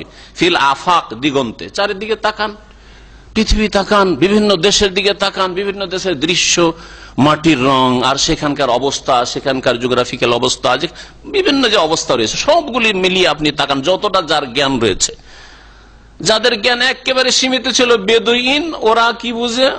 আফালা ইয়ানজুরুনা ইলা ইবলি কাইফা খুলিকাত, এবেল রাত দিন উট দেখছে, উট আল্লাহ দেখে আল্লাহকে চিনতে বলেছেন। ওয়াইলাস সামাই কাইফা রুফাত, আকাশ দেখো, আকাশ সবাই দেখতে পাচ্ছে, একটা মূর্খ লোক আকাশ দেখতে পাচ্ছে, অশিক্ষিত আকাশ দেখতে পাচ্ছে। ওয়াইলাল জিবালে কাইফা, আরব দেশে পাহাড় খুব বেশি হয়েছে, পাহাড় দেখো আল্লাহকে চিনতে পারবে। ওয়াইলাল আরদে কাইফা সতিহাত, আর তোমার পায়ের তলায় জমিন রয়েছে, দেখো কেফস কেমন ভাবে তোমাদের জন্য বসবাসযোগ্য আল্লাহ বিছানার মতো করে দিয়েছেন। এই দেখে আল্লাহকে চেনো।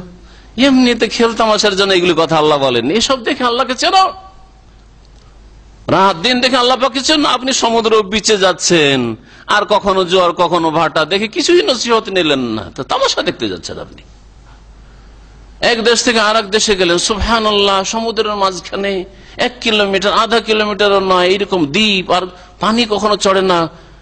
25-50 বছর, 100 বছর, 1000 বছর ধরে ওখানে জনবস্তি রয়েছে, লোক বসবাস করছে, কিছু শিখার নাই, কে ধরে রয়েছে?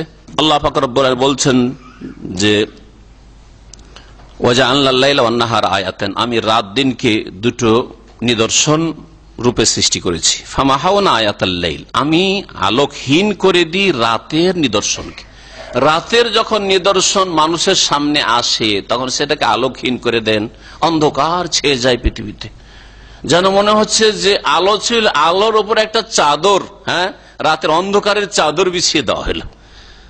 যারা বালাগাত ভাষার পণ্ডিত এটাকে বলেছেন যে আল্লাহ পাক রব্বুল আলামিন যেন একটা চাদর বিছিয়ে দিলেন, অন্ধকার করে দিলেন। সুবহানাল্লাহ, অন্ধকার তাড়া করে আসছে, এরোপ্লেনে দ্রুত বেগে আপনি যাচ্ছেন, আর তারপরে আপনাকে পেছনে ফেলে দিয়ে রাত অন্ধকার করে চলে গেল। হচ্ছে না? সুবহানাল্লাহ, আল্লাহ পাকের নিদর্শন। আল্লাহ বলছেন আমি রাতের নিদর্শনকে কি করেছি? আলোকহীন। মাহা ইয়ামহু মানে মুছে দেওয়া, তো আল্লাহ আলোকে মুছে দিয়েছেন, মানে আল্লাহ পাক রব্বুল আলোকহীন করেছেন। ওয়াজআলনা আয়াতান নাহারে মুবসিরা, আর দিনের নিদর্শনকে আমি আলোকময় করেছি। আবসারা ইবসিরা থেকে ইসিম ফাইলের ওয়াহিদ মুন্নাস এসে গেছে, মুবসিরা মানে যাতে দেখা যেতে পারে।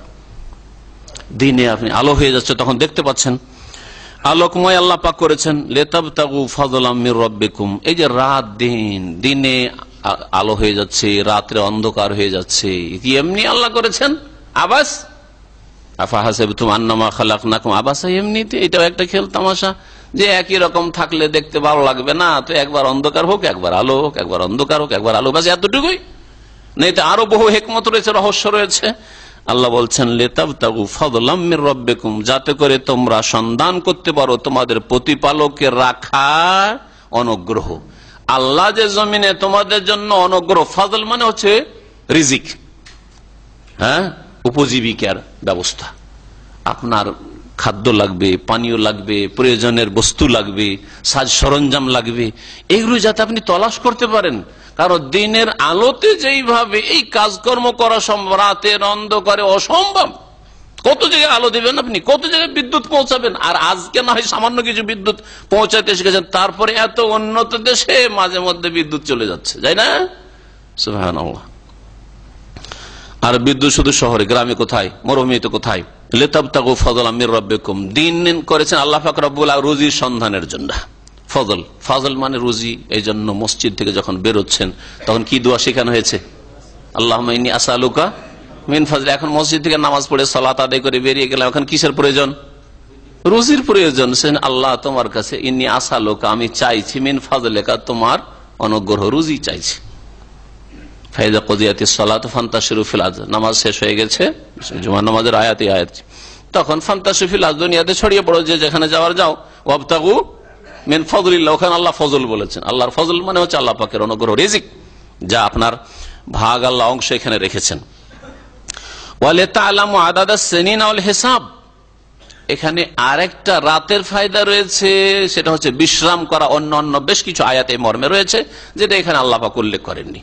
কারণ দিনে ওইভাবে আরাম বিশ্রাম হবে না যেইভাবে রাতে আরাম বিশ্রাম হয়। ঘুমটা ঘরটা অন্ধকার করে দিলে যেইভাবে হয়, আলোতে ঘুম আসবে, অনেকের আসে না। ব্যতিক্রম কিছু লোক আছে, ওর অভ্যাস হয়ে গেছে আলোতে ঘুমিয়ে হয়তো অভ্যাস হয়েছে, আলাদা কথা। তারপরও তার শরীর, তার মন মেজাজ ওই শান্তি পানে যে শান্তি অন্ধকারে নিদ্রাতে রয়েছে। আর কি হিকমত রয়েছে? আল্লাহ বলেছেন ওয়ালিতা'লামু আদাদাস সিনিনা ওয়াল হিসাব, আর যাতে করে তোমরা জানতে পারো। আলেমা ইয়ালামু মানে জানা, যাতে করে তোমরা জানতে পারো। আদাদাস সিনিন, বছরের হিসাব, বছরের সংখ্যা। আদাদ মানে সংখ্যা, বছরের সংখ্যা। বছর আল্লাহ বছর বলে দিয়েছেন, কারণ কোরআনে কারীম সংখ্যা। বছর জানবেন তার মানে মাস জানতে হবে, মাস জানবেন সপ্তাহ জেনে, সপ্তাহ জানবেন দিন জেনে। তাহলে একটা দিন পুরা হলো, তার 7 দিন হলো 1 সপ্তাহ হইলো, 4 সপ্তাহ বা তার একটু বেশি হলো, তখন 1 মাস হলো, 12 মাস হলো, তো 1 বছর হইলো। কি করে বুঝতেন এগুলো যদি রাত দিন না হইতো? সব সময় রাত থেকে এগুলো বুঝতে পারতেন না যে আরে কতদিন পার হইলো না হইলো। আর সব সময় যদি দিন থেকে যেত তাও বুঝতে পারতেন না যে আরে কত যে বয়স হইলো না হইলো আমার। কিছু বুঝতে পারতেন? কিছু বুঝতে পারতেন না যে আমার আয়ু কতটা হইলো। কিন্তু এখন সব প্রতি বছর বুঝতে পারছেন, হ্যাঁ 1 বছর বাড়লো, আমার 1 বছর বাড়লো। বাড়ে না কমে আয়ু? কিন্তু আমরা বাড়াই বলি আমাদের ভাষায়, তাই না? 40 বছর বয়স ছিল গত বছর, এবার 41 হইলো, তো বাড়া বলি। কিন্তু বাড়লো না কমলো? আপনাকে দেওয়া হয়েছে 50 বছর, তো কমলো। এখন প্রতি বছর কমছে কমছে, কবরের দিকে যাচ্ছে। সুতরাং কবরের জীবনের জন্য, আখেরাতের জন্য প্রস্তুতি নেন। ওয়াল হিসাব, এবং হিসাব করতে পারবে। এই রাত দিনের আবর্তন বিবর্তনের মাধ্যমে তোমরা এসবের হিসাব নিকাশ রাখতে পারবে। টাকা পয়সা কাউকে ধার খরচ দিচ্ছেন, হিসাব কিতাব রাখতে পারবেন, কতদিনের জন্য দিয়েছি, কখন তার কাছে পাবো, কখন চাইবো, হ্যাঁ, ইত্যাদি ইত্যাদি হিসাব করতে পারবেন। আর প্রত্যেক বস্তুকে বিশদভাবে বিস্তারিতভাবে আমি বর্ণনা করেছি। কোরআনে কারীমে আল্লাহ পাক প্রত্যেকটি বিষয়কে আল্লাহ বিস্তারিত বর্ণনা করেছে। বিস্তারিত মানে প্রত্যেকটা মাসলা নয়, বরং যা প্রয়োজন মানুষের সেসব প্রয়োজনের আল্লাহ পাক রব্বুল গাইডলাইন দিয়ে দিয়েছেন কোরআনে কারীমে। সার্বিক জীবনের ক্ষেত্রে দিক নির্দেশ, জীবনের প্রত্যেকটি ক্ষেত্রে হেদায়েত নামা রয়েছে, দিক নির্দেশনা রয়েছে। ব্যক্তি জীবনে কেমন ভাবে চলতে হবে সংক্ষেপে আল্লাহ পুরো বলে দিয়েছেন। পারিবারিক জীবনটা কেমন হইতে হবে, অর্থনীতি কেমন হইতে হবে, রাষ্ট্রনীতি কেমন হইতে হবে, আপনার আন্তর্জাতিক সম্পর্ক কেমন হইতে হবে, সমস্ত ক্ষেত্রগুলি। সামাজিক অবস্থা কেমন হইতে হবে, একজন মানুষের আরেকজনের সাথে আচার আচরণ কেমন হইতে হবে, কার সাথে কিরকম, বড়োর সাথে কেমন হইতে হবে, ছোটর সাথে কেমন হইতে হবে ইত্যাদি, অধীনস্থদের সাথে কেমন হইতে হবে, বাপ মায়ের সাথে কেমন হইতে হবে, এইসব গাইডলাইন কি কোরআনে কারীমে নেই? আর বাকি তাফসীর, ইবাদত বন্দেগী, শুধু আদান প্রদান শুধু দিন ইসলাম নয়, এটা তো একটা অংশ। ইবাদত বন্দেগী আল্লাহ পাক বলে কোন কোন ইবাদত বন্দেগীর মাধ্যমে আল্লাহকে পাওয়া যাবে, আল্লাহ সন্তুষ্টি পাওয়া যাবে, আল্লাহ পাক বলে দিয়েছেন। হ্যাঁ, তাওহীদের বা সালাত বলেছেন, যাকাত বলেছেন, সিয়াম বলেছেন, হজ বলেছেন, ইত্যাদি ইত্যাদি। আরো ইবাদত বন্দেগী, জিকির আজকার ইত্যাদি, অন্তরের ইবাদত, জবানের ইবাদত, আপনার অঙ্গ প্রত্যঙ্গের ইবাদত, আল্লাহ বহু ইবাদতের দিকে দিক নির্দেশনা দিয়ে দিয়েছেন। আর বাকি বিস্তারিত সালাত কেমন করে পড়বেন, রাসূলুল্লাহ সাল্লাল্লাহু আলাইহি সাল্লামের কাছে যে হাদিস, সেটা হচ্ছে ওহী, ওই ওহী থেকে জেনে নাও, ওহী গায়র মাতলু থেকে জেনে নাও। যাকাতের পরিমাণ কি, যাকাতের বিস্তারিত মাসাইল কি, তা আপনি রাসূলুল্লাহ সাল্লাল্লাহু আলাইহি ওয়াসাল্লাম হাদিস থেকে জানেন, আপনি সেই ওহী থেকে জানেন। এইরকম প্রত্যেকটি বিষয় আল্লাহ পাক রব্বুল তারপর ইরশাদ করেছেন, ওয়া কুল্লু ইনসানিন আলজামনাহু তায়রাহু ফি উনুকি, আর প্রত্যেক মানুষের ঘাড়ে আমি বেঁধে দিয়েছি বা ঝুলিয়ে দিয়েছি। আলজামা ইউলজিম মানে লাগিয়ে দেওয়া, বাধ্যতামূলক লাগিয়ে দেওয়া। এজন্য লাজিম, লাজিম মানে আবশ্যক, আবশ্যক। তো এখানে ঝুলিয়ে দেওয়ার অর্থ করতে পারেন সবচেয়ে ভালো, আমি প্রত্যেক মানুষের কাঁধে ঝুলিয়ে দিয়েছি। কি ঝুলিয়ে দিয়েছি? তায়রাহু। তায়রাহুর তাফসীর ইমাম ইবনে কাসির রাহমাতুল্লাহ আলাইহি বলছেন আমালাহু, তার আমল। তায়ের শাব্দিক অর্থ কে বলতে পারেন? তায়ের মানে কি? পাখি।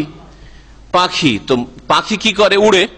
আর আমল কি হয়? আমলও মানুষের আচার আচরণ থেকে উড়ে যায়, কথা দিয়ে, কথা থেকে বেরোচ্ছে, হাত থেকে বেরোচ্ছে, অঙ্গ প্রত্যঙ্গ থেকে বেরোচ্ছে, তাই না? ভিতর থেকে বেরোচ্ছে, আপনার অন্তরে যে যা আছে তা বেরোচ্ছে ভিতরে।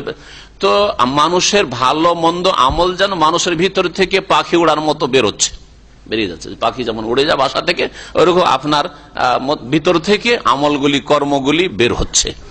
এই জন্য আমলকে তায়ের বলা হয়েছে। ইমাম ইবনে কাসির রাহমাতুল্লাহ আলাইহি তায়ের তাফসীর আমলি করেছেন, আমালাহু।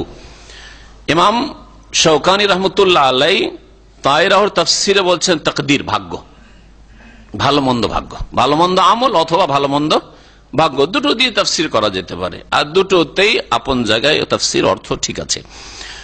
দেখুন দুটোই মিলিয়ে প্রত্যেক মানুষের কাঁধে আল্লাহ, অনক মানে হচ্ছে, হ্যাঁ, অনক মানে হচ্ছে কাঁধ বা হ্যাঁ গলাকে বলা হয়। তো প্রত্যেকের কাঁধে আল্লাহ পাক রব্বুল আলামিন ঝুলিয়ে দিয়েছেন তার আমল বা তার কি ভাগ্য। ভাগ্য আল্লাহ পাক লিখিয়ে দিয়েছেন, সেই যেইভাবে আল্লাহ পাক লিখেছেন ওইটা হতো, সেই জন্য আল্লাহ লিখেছেন। আল্লাহ লিখে দিয়েছেন সেই জন্য বাধ্য, এটা নিজেও বুঝতে পারছেন যে ভুল কথা, ভুল কথা।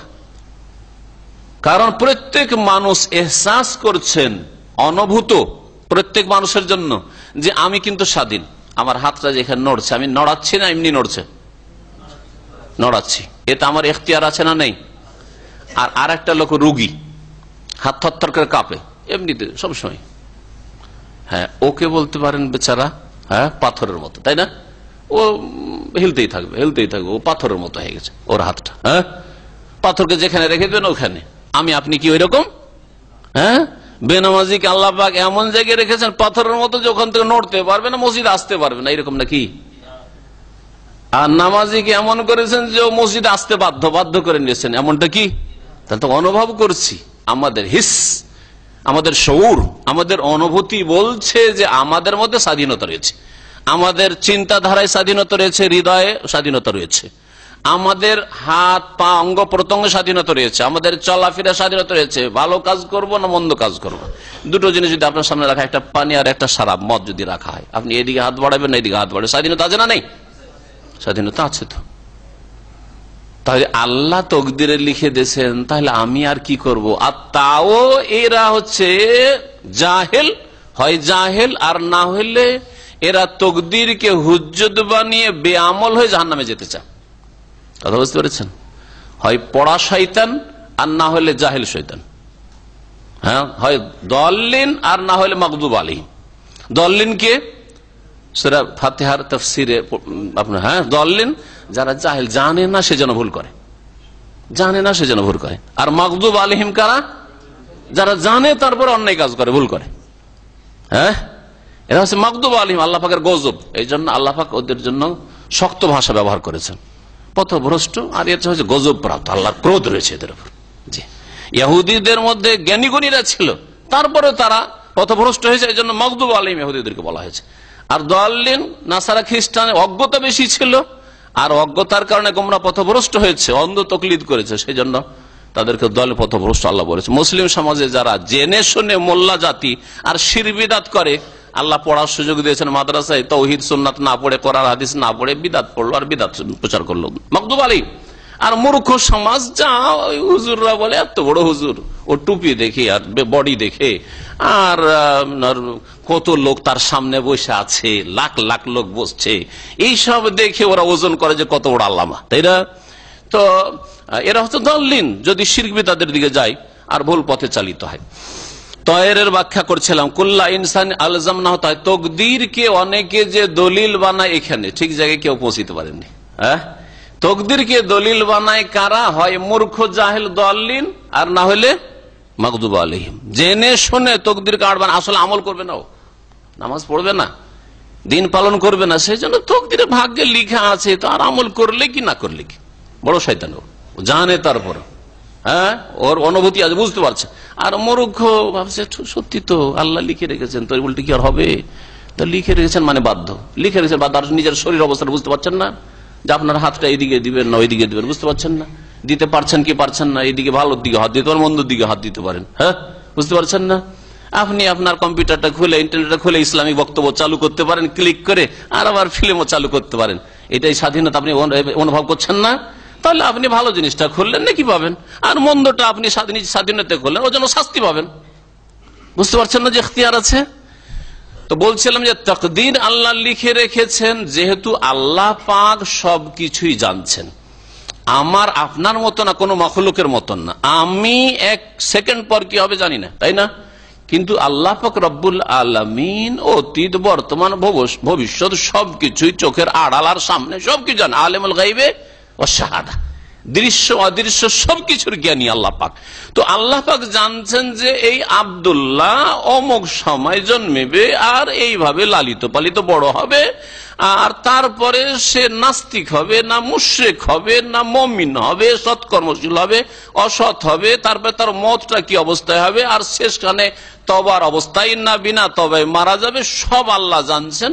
আর শেষ রেজাল্টটা অগ্রিম লিখে রেখেছেন, শেষ রেজাল্টটা অগ্রিম লিখে রেখেছেন। আপনার ডাক্তার যদি বলে দেয়, জুমা খুতবার ওইখান থেকে আসছিলাম, এক ভাই জিজ্ঞেস করলো যে আমার স্ত্রীর আজকে ডেলিভারি ডেট আছে।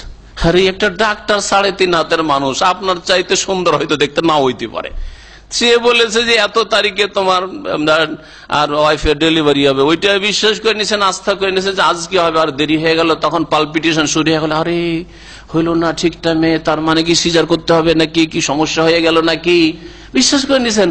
আর আল্লাহ সবকিছু আলিমুল গায়ব ওয়াশ শাহাদা, আল্লাহ পাক রব্বুল আলামিন সম্পর্কে তকদির আপনারা জানেন যে আপনি এরকম করবেন, আপনি এরকম করবেন সেই জন্য লিখেছেন, আর আল্লাহ লিখে রেখেছেন সেই জন্য এরকম করছেন নাই। কথাটা আবার ভালো করে বুঝেন, ভালো করে।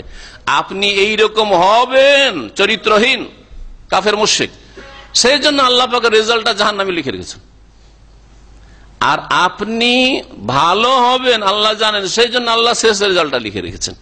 তকদিরের জন্য কোনো মানুষ বাধ্য না, বরং প্রত্যেকে নিজের স্বাধীনতা অনুভব করছেন। এই তকদিরের ক্ষেত্রে দুটো জাতি গুমরাহ হয়েছে, মুরজিয়া গুমরাহ হয়েছে আর কাদরিয়া, যারা তকদির অস্বীকার করেছে, কাদরিয়া আর জাবরিয়া, কাদরিয়া আর জাবরিয়া এই দুটো জাতি গুমরাহ হয়েছে। একদল তকদিরকে অস্বীকারই করেছে, আর এক দল বলছে তকদিরই সবকিছু, আমল করি আর না করি দুটোই গুমরাহ। তকদিরই সবকিছু মানে আমরা নিরুপায়, আর বলছে তকদির নেই, আমরাই সবকিছু সৃষ্টি করছি। আর আহলে সুন্নাত ওয়াল জামাতের মাঝামাঝি, আল্লাহ পাক সবকিছু জানেন বলে আল্লাহ লিখেও রেখেছেন আপনার ফলাফল, আর এর লক্ষণ হচ্ছে আপনার কাজগুলি, আপনার ইমান আমল হচ্ছে লক্ষণ আপনার তকদির ভালো কিনা। আপনি নিজেই উপলব্ধি করেন এখন, আমার ইমান আমল যদি ভালো হয় তাহলে আমার তকদির ভালো, আর আমার ইমান আমল খারাপ হচ্ছে তার মানে আমার তকদির খারাপ হচ্ছে। আপনি ঠিক করেন, রাস্তা পরিবর্তন করেন, ভালো রাস্তা খুঁজছেন আপনি, এটাও স্বাধীনতা আল্লাহ দিয়েছেন যে রাস্তা চেঞ্জ করেন, ভুল রাস্তায় চলে গেছেন রাস্তা চেঞ্জ করেন, ইউটার্ন করে ফিরে আসেন। তাইরা আল্লাহ পাক রব্বুল আলামিন তাহলে কি বলছেন, প্রত্যেক মানুষের কাঁধে আমি ঝুলিয়ে দিয়েছি তার ভাগ্যকে, ভালো মন্দ তকদির তার সাথে ঝুলন্ত রয়েছে, ঝুলছে, ওটা হবে, কারণ আল্লাহ পাক সবকিছু জানেন।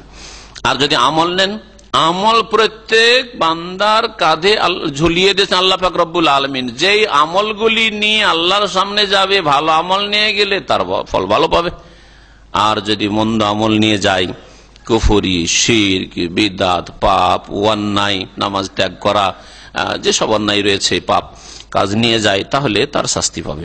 ওয়ানুখরিজু লাহু ইয়াওমাল কিয়ামাতি কিতাবান ইয়ালকাহু মানশুরা, আর তার জন্য কিয়ামতের দিনে আমি এমন একটি লিখনি বের করে নিয়ে আসবো। আমল নামা যাকে আমরা বলি, আমল নামা, এটা ফার্সি ভাষা, আমল যদিও আরবি, আর তো নামাটা ফার্সি। নামা মানে কি বুঝেন?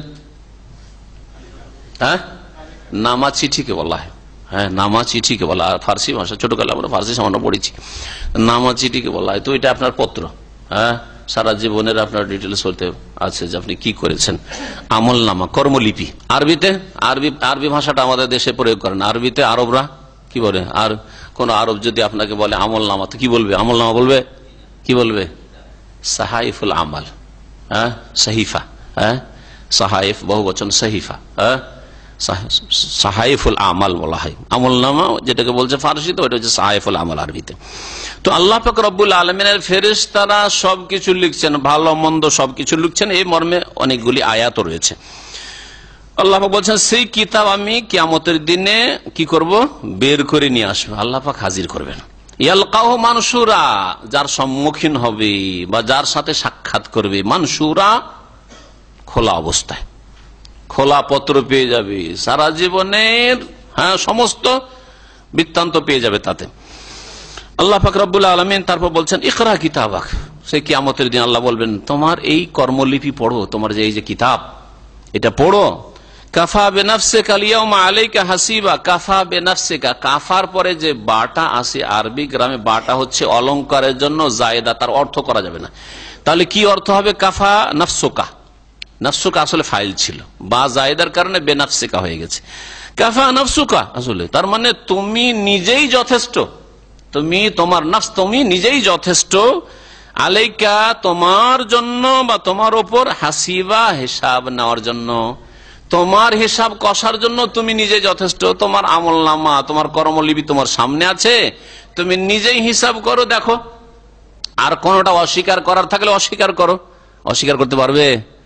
আল্লাহ কি সামান্য একটু বাড়িয়ে লিখবেন যে অস্বীকার করবে? ক্ষমতা আছে না? কোনো গুনাহ বাড়িয়ে লিখবেন আর নেকি কোনো কমিয়ে লিখবেন, সুতরাং অস্বীকার করার কোনো ক্ষমতা নেই। আল্লাহ পাক রব্বুল আলামিন সূরা কাহফ আছে ওয়াজাদু মা আমিলু ওয়াদিয়াল কিতাব, সেখানে আল্লাহ বলেছেন কিতাব, আমলনামা কর্মলিপি রাখা হবে। ফাতারাল মুজরিমিনা মুশফিকিনা মিম্মা ফিহি, ভয়ে ভীত হবে পাপিষ্ট অপরাধীরা। ওয়ায়াকুলুন, আর বলবে ইয়া ওয়াইলাতানা, হায় দুর্ভোগ, হায় সর্বনাশ, মা লিহাযাল কিতাব, ই আবার কোন লিপি হলো, ই আবার কোন লিখনি হলো, লা ইউগাদিরু সাগীরাতান ওয়ালা কাবীরা, ছোট বড় একটা ছোট্ট কাজ করেছিলাম ওইটাও ছাড়েনি, একটা আম পেড়ে খেয়েছিলাম, 1 টাকা চুরি করেছিলাম কফিলের কাছ থেকে, 1 টাকা চুরি করে একটা স্যান্ডউইচ খেয়েছিলাম, হ্যাঁ ছাড়ে নাই। ট্যাক্সি চালান, 10 টাকা ভাড়া, ধোকা দিয়েছিলাম, আর 2 কিলোমিটার একটু ঘুরিয়ে ফিরে, কাস্টমার তো পাচ্ছি না, একে নিয়ে ঘুরিয়ে 10 টাকা যায় 20 টাকা নিয়ে নি। করে, এগুলো করে, ড্রাইভাররা করে, এখানে করে কিনা বলতে পারে কিন্তু করে। ড্রাইভার যারা পেশাগত ড্রাইভার, ইল্লামান রাহিমাল্লাহ, আমাদের দিনী ভাইরা যারা দিন শিখেছে, দিন বুঝে যারা দিনের আমল করে ছাড়া, এদের কাজ সাধারণত এইরকমই হয়। পেশাদার ড্রাইভারকে দেখা গেছে যে এরা এখানকার স্থানীয় যুবকরা যে গাড়ি চালায় উশৃঙ্খল, তাদেরকে হারিয়ে দেবে অনেক সময়।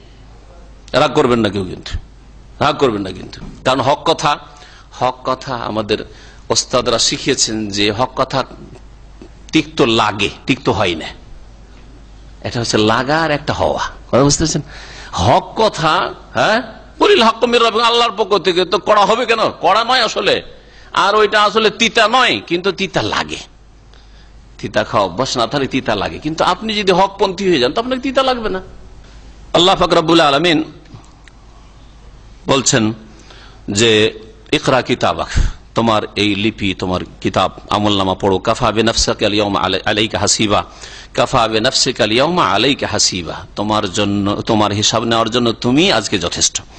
মান ইহতাদা ফাইন্নামা ইয়াহতাদি লিনাফসি, কোন ব্যক্তি যদি সঠিক পথ প্রাপ্ত হয়, হেদায়েত নেই মানে সঠিক পথ প্রাপ্ত হয়, ফাইন্নামা ইয়াহতাদি লিনাফসি, তাহলে সে যে সঠিক পথ ধরলো সেটা নিজের কল্যাণের জন্য, লিনাফসিহি, নিজের কল্যাণ করলো।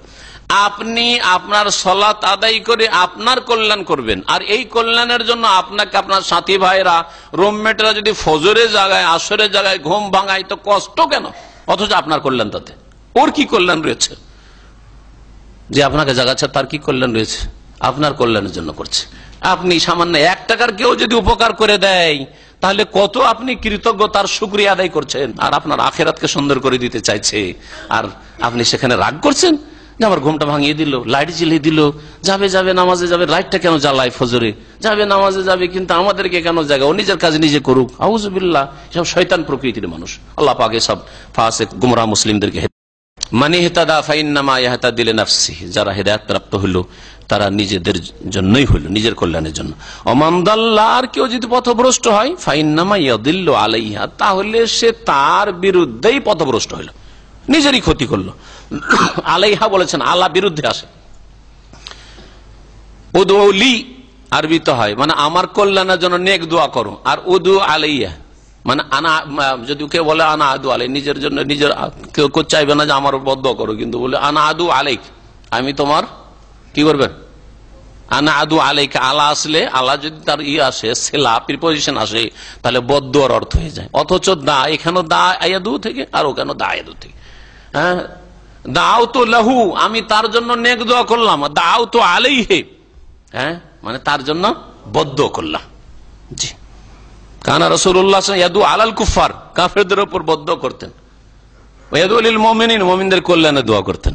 যে লাম, এখানে লাম আসল লিল মুমিনিন, আর ওখানে আলাল কুফার। আল্লাহ পাক রব্বুল আলামিন তারপরে বলছেন, ওয়ালা তাজিরু ওয়াজিরাতুন বিজরা উখরা, আর কোন বোঝা বহনকারী অন্যের বোঝা উঠাবে না।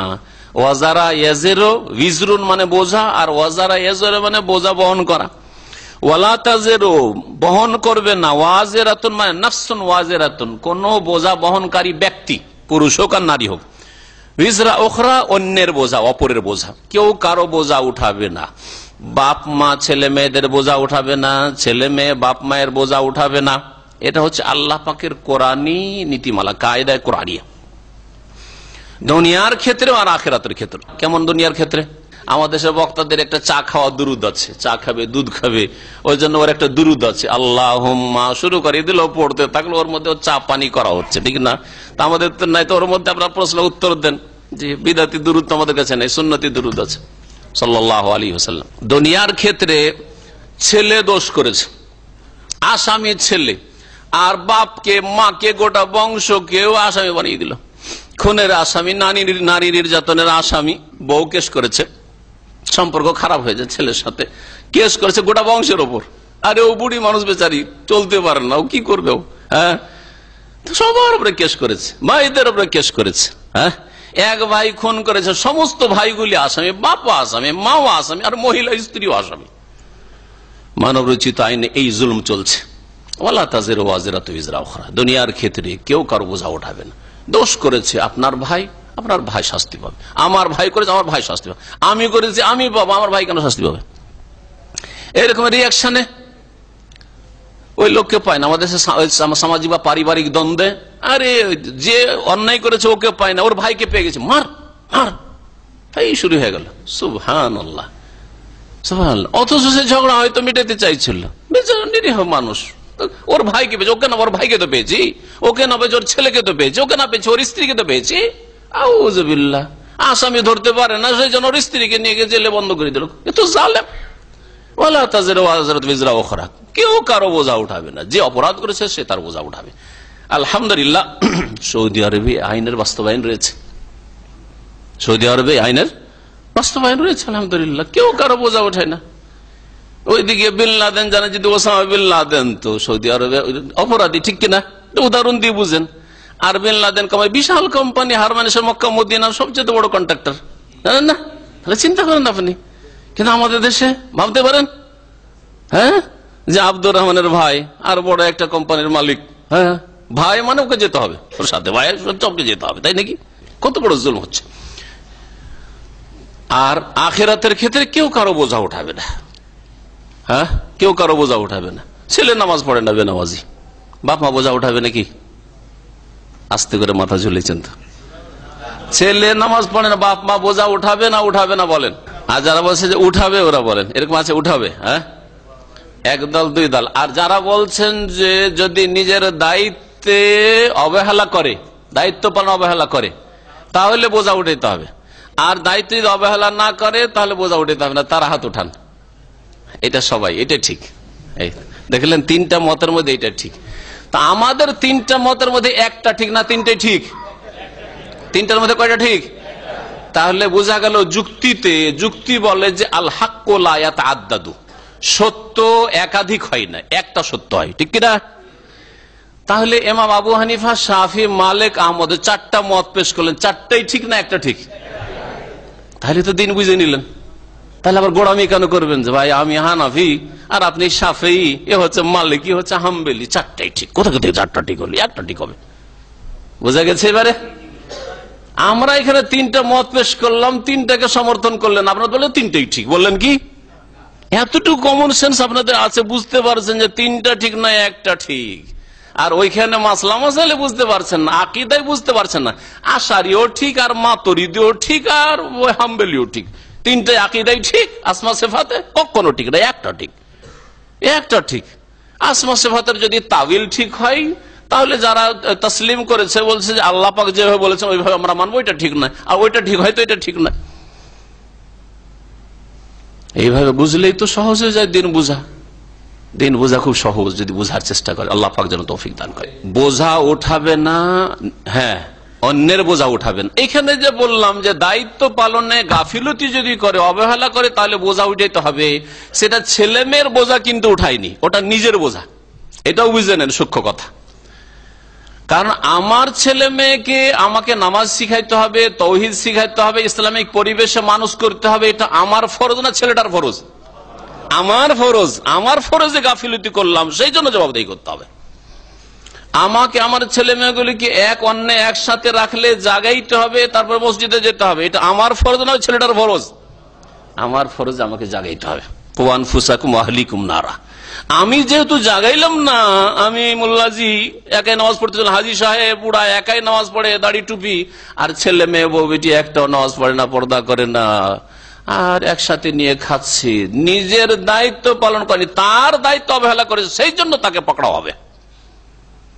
কিন্তু ওর জন্য, ওর গুনাহ, ও নামাজ পড়ে যে পাপ করে, নামাজ ছেড়ে যে পাপ করেছে, তার জন্য যে তাকে ধরা হচ্ছে না, তার জন্য ধরা হয় না। সে দায়িত্ব পালনে অবহেলা করেছে, আমরে বিল মারুফ করেনি, নাহি আনিল মুনকার করেনি, ভালো কাজের উপদেশ দেয়নি, অন্যায় কাজে বাধা দেয়নি, সেই জন্যই তাকে বোঝা উঠাইতে হচ্ছে। অথবা যদি কেউ কাউকে পথভ্রষ্ট করার কারণ হয় তাহলে বোঝা উঠাইতে হবে। শুধু বাপ মায়ের ক্ষেত্রে না, এই উদাহরণ আলেম সমাজের ক্ষেত্রে নেন। আলেম সমাজ, বেদাতি আলেম সমাজ যদি জাতিকে গোমরাহ করে তাকে ভুল পথে চালিয়ে থাকে, তাহলে তার ফরজ দায়িত্ব ছিল কোরআন এবং হাদিসের দিকে দিক নির্দেশনা দেওয়া, কোরআন এবং হাদিসের দিকে পৌঁছানো, অন্য দিকে পৌঁছিয়েছে, সেই জন্য তার দায়িত্ব পালন করেনি, যার ফলে তাকে এই বোঝা উঠাইতে হবে। যত বিদাত করবে, যত শিরক করবে, এক ভাগ করে পেতে হবে। কি জন্য? নিজের দায়িত্ব পালন করে, সেই জন্য নিজের দায়িত্ব পালন করে এই জন্য। এইরকমই সরকার যদি এমন কিছু করে যাতে জাতি গোমরাহ হচ্ছে, পথভ্রষ্ট হচ্ছে, অশ্লীলতা ছড়াচ্ছে, জেনা ব্যভিচারের রাস্তা খুলে যাচ্ছে, হ্যাঁ, অথবা লাইসেন্স দিচ্ছে, মদের লাইসেন্স, তারপরে জুয়ার লাইসেন্স, লটারির লাইসেন্স, আর জেনা বেশ্যাখানার লাইসেন্স, তারপরে শিরকের তো লাইসেন্স লাগে না, আরে বেশ্যাখানা তো লাইসেন্স লাগে, তাই না? মদের দোকান একটা বিনা লাইসেন্সে খুলে দেখেন, খবর আছে, তাই না? সিনেমারও লাইসেন্স লাগে, লাগে না? কিন্তু মাজার করার জন্য লাইসেন্স লাগে না, লাগে? মিলাদ করার জন্য লাইসেন্স লাগে, লাগে না। হ্যাঁ, কোরআন এবং হাদিসের মাহফিল করেন, আবার পারমিশন নিতে হবে। পারমিশন না করে হঠাৎ করে এসে বন্ধ, না না না চলবে না, তোমাদের এই অনুষ্ঠান করা চলবে না। কিন্তু মিলাদের মাহফিল করেন, আবার লাইসেন্স লাগে না, কোন লাইসেন্স লাগে না, অনুমতিও লাগে না। তাহলে এইরকম যদি হয়, তাহলে জবাবদেহি করতে হবে দায়িত্বশীলদেরকে। কুল্লুকুম রাইন ও কুল্লুকুম মাসউলুন আন রাইয়াতি, সহিহ বুখারীর হাদিস।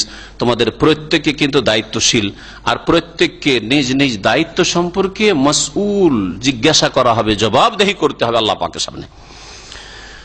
আল্লাহ পাক সকল স্তরের মানুষকে যেন হেদায়েত দান করেন, নিজ দায়িত্ব পালন করার তৌফিক দান করেন।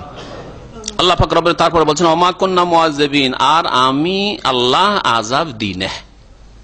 ওমা কুন্না মুআযযিবিন, আমি আযাব দেব না, আল্লাহ বলছেন, হাত্তা নাবাসা রাসূলা, যতক্ষণ পর্যন্ত একজন কোন রাসূল না পাঠাবো।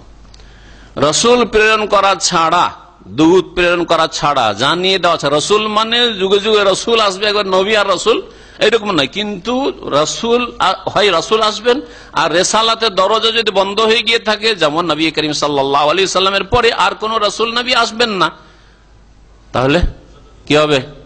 হ্যাঁ, নবী করিম সাল্লাল্লাহু আলাইহি ওয়াসাল্লাম ওয়ারিসিন ওয়াল উলামা ওয়ারাসাতুল আম্বিয়া, কোরআন এবং হাদিসের কথা বলনেওয়ালা অবশ্যই থাকবে। এবং এই জ্ঞান যেইভাবে হোক না কেন, সেটা জরুরি নয় যে কারো জবান দিয়ে পৌঁছে, জবান দিয়ে না পৌঁছলে কারো কাছে লিখনি দিয়ে পৌঁছিল, লিখনি দিয়ে যদি না পৌঁছাতে, কিতাবের আকারে না পৌঁছে থাকে, তো আজকাল ইন্টারনেটের মাধ্যমে পৌঁছিল।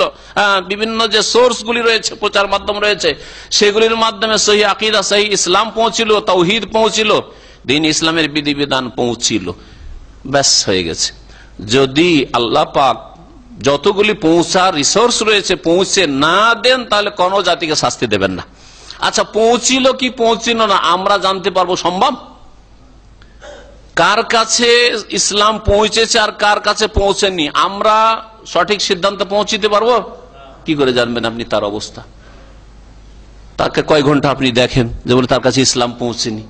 হ্যাঁ, হতে পারে তার কাছে ইসলাম পৌঁছেছে, আপনি জানেন না। সুতরাং কোন মানুষ কারো সম্পর্কে চূড়ান্ত ফয়সালা দিতে পারবেন না যে এই জাতির কাছে ইসলাম পৌঁছে নাই, এরা এত দূরে রয়েছে মক্কা মদিনা থেকে অথবা মুসলিম এরিয়া থেকে, যে এদের কাছে ইসলাম পৌঁছে নাই, এই কথা দাবি করা ভুল। একমাত্র বলবেন আল্লাহ পাক যে কার কাছে ইসলাম পৌঁছেছে আর কার কাছে পৌঁছেনি, কার কাছে শহীদিন পৌঁছেছে আর কার কাছে শহীদিন পৌঁছেনি, জানতে পাইনি। সুতরাং তার ওজর আমি আল্লাহ কবুল করব। আল্লাহ পাক রব্বুল এই নীতিমালা আপন জায়গায় ঠিক আছে। ওমা কুন্না মুআযযিবিন, আমি আল্লাহ আযাব দেব না, শাস্তি দেবেন আল্লাহ পাক রব্বুল আলামিন। দুনিয়া কেউ কেউ তাফসীর করতে গিয়ে বলেছেন দুনিয়ার আযাব আল্লাহ দেবেন না, দুনিয়ার শাস্তি দেবেন না, কিন্তু দুনিয়ার সাথে সীমিত করার এই তাফসীর ঠিক নয়। আখিরাতের ক্ষেত্রে এমন নয় যে আল্লাহর দিন পৌঁছিল না, মোটেই তাওহীদ জানলো না, আখিরাত জানলো না, রাসূল জানলো না, কিছুই জানতে পারে, রাসূলের নামও জানলো না, কোরআনের নামও জানলো না, আর আল্লাহ আখিরাতে আযাব দিয়ে দিবেন, জাহান্নামে দেবেন, এটা হইতে পারে না। সেই জন্য শুধু ওমা কুন্না মুআযযিবিনা ফিদ দুনিয়ার তাফসীর করা এটা ভুল। তবে দুটো শামিল রয়েছে, দুনিয়াতেও আল্লাহ আযাব দেবেন না আর আখিরাতেও আল্লাহ আযাব দেবেন না, হাত্তা নাবআসা রাসূলা, যতক্ষণ পর্যন্ত আমি কোন রাসূল না পাঠিয়েছি, কোন দূত না পাঠিয়েছি। এই জন্য কোরআনে কারীমের বহু আয়াত রয়েছে যে দুনিয়ায় শুধু নয় আখিরাতেও জাহান্নামীরা যে যাবে, জাহান্নামে চলে যাওয়ার পরে অথবা জাহান্নামে যাওয়ার আগে যখন বিচার ফায়সালা হচ্ছে, আল্লাহ পাক জিজ্ঞেস করবেন, আলাম ইয়াতিকুম রাসূলুম মিনকুম, সূরা জুমারে নাই, তোমাদের মধ্যে থেকে কি দূত আসেনি, রসুল আসেনি? ইয়াতলু আলাইকুম, তোমাদেরকে পড়ে শোনাই তো আয়াতি, আমার আয়াত, আমার বিধানাবলী। জি হ্যাঁ, সূরা মুলকে রয়েছে, আলাম ইয়াতিকুম নাযীর, তোমাদের কাছে সতর্ককারী সাবধানকারী কেউ আসেনি? কালু, তখন সকলে বলবে, জাহান্নামীরা বলবে, বালা, হ্যাঁ আল্লাহ এসেছিল। আল্লাহ পাক রব্বুল আলামিন কোন জাতিকে আযাব শাস্তি দেবেন না যতক্ষণ পর্যন্ত রাসূল না পাঠিয়েছেন। এখানে যদি আমরা একটু বিস্তারিত তাফসীর করি তো অনেক কথা এখানে রয়েছে। বিশেষ করে ওই সব লোকেরা যাদের কাছে দিন ইসলাম পৌঁছেনি, এইরকম লোক, বিশেষ করে উলামায়ে কেরাম আগে থেকে ইখতিলাফ করেছেন পাগল সম্পর্কে। পাগল কিছু বুঝে না, তো ওর সামনে যদি কাল আল্লাহ কাল রাসূলও শোনান তারপরে কি উপলব্ধি করতে পারবে? তো পাগলের প্রতি কলমে যেন উঠিয়ে নেওয়া হয়েছে, তারপরে কি কলম উঠিয়ে নেওয়া ঢালা আর সমস্ত পাগলের কলম উঠিয়ে নেওয়া হয়েছে না, এমন কিছু হবে যার মাধ্যমে আল্লাহ পাগলগুলিকে যাচাই বাছাই করবেন যে এরা যদি সুস্থ মস্তিষ্কের হইতো তো আমার বিধান মানতো কি মানতো না। এইসব মাসলা উলামায়ে কেরাম আগে থেকে তাদের কিতাবাদিতে আলোচনা করেছেন।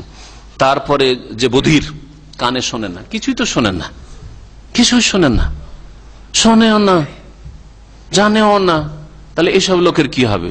তারপর নির্বোধ লোক, হয়তো একটু জ্ঞান আছে, খাওয়ার মতো জ্ঞান আছে, খাওয়া দাওয়া করার মতো জ্ঞান আছে, চলাফেরার জ্ঞান আছে, কিন্তু কিছু বুঝেন না, ভালো মন্দ যা বলেন সবই নির্বোধ, সাফি, যাদেরকে সোফাহা বলা হয়।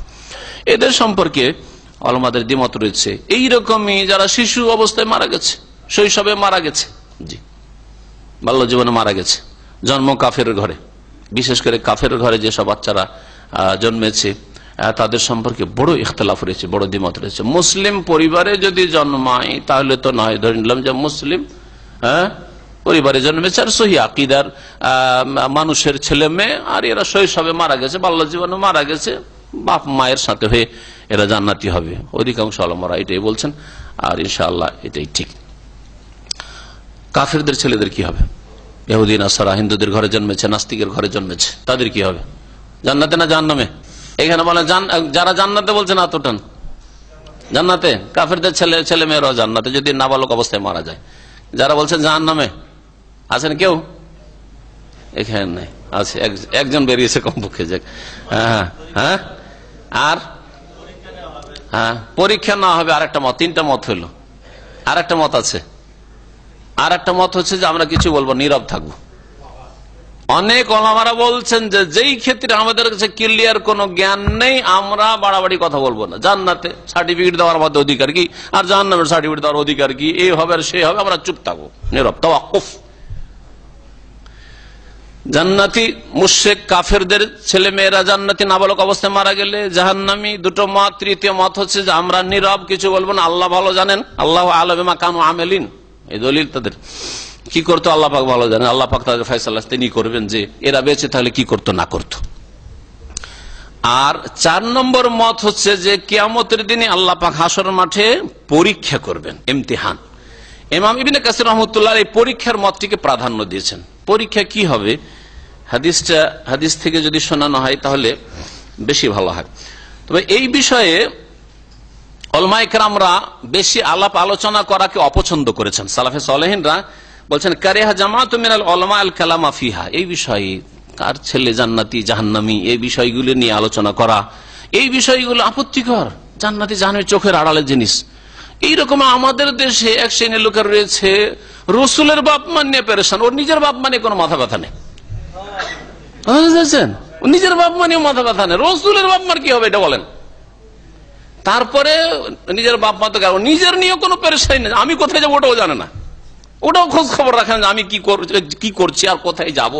এই অবস্থায় যদি মত চলে আসে তাহলে জান্নাতে যাবো কি জাহান্নাম, ওই নিয়ে কোনো পেরেশানি নেই।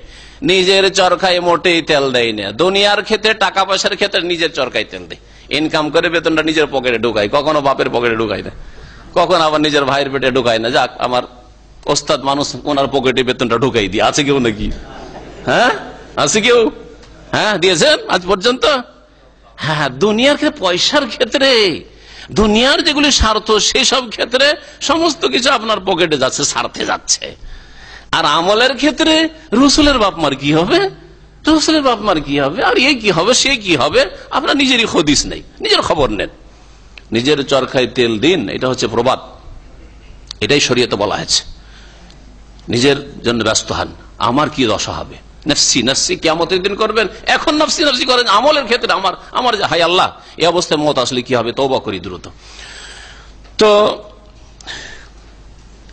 এই জন্য এইসব বিষয়গুলি না বলে ভালো। নবী করিম সাল্লাল্লাহু আলাইহি ওয়াসাল্লামের বাপ মা কি হবে না হবে, নবী করিম সাল্লাল্লাহু আলাইহি ওয়াসাল্লাম নিজেই বলেছেন, সেটা হয় বিশ্বাস করেন আপনি, এটা আপনার জন্য ইমানের সালামতি, আপনার ইমান হেফাজত থাকবে। যে নবী করিম সাল্লাল্লাহু আলাইহি ওয়াসাল্লাম বলেছেন, ইন্না আবি ওয়া আবাকা ফিন্নার, সহিহ হাদিস।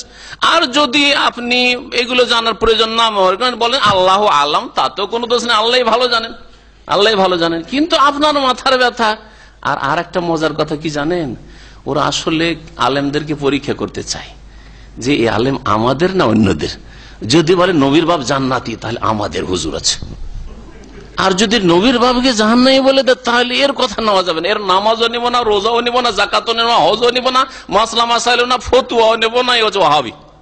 বুঝতে পারছেন? জি, এইটা হচ্ছে আসল উদ্দেশ্য।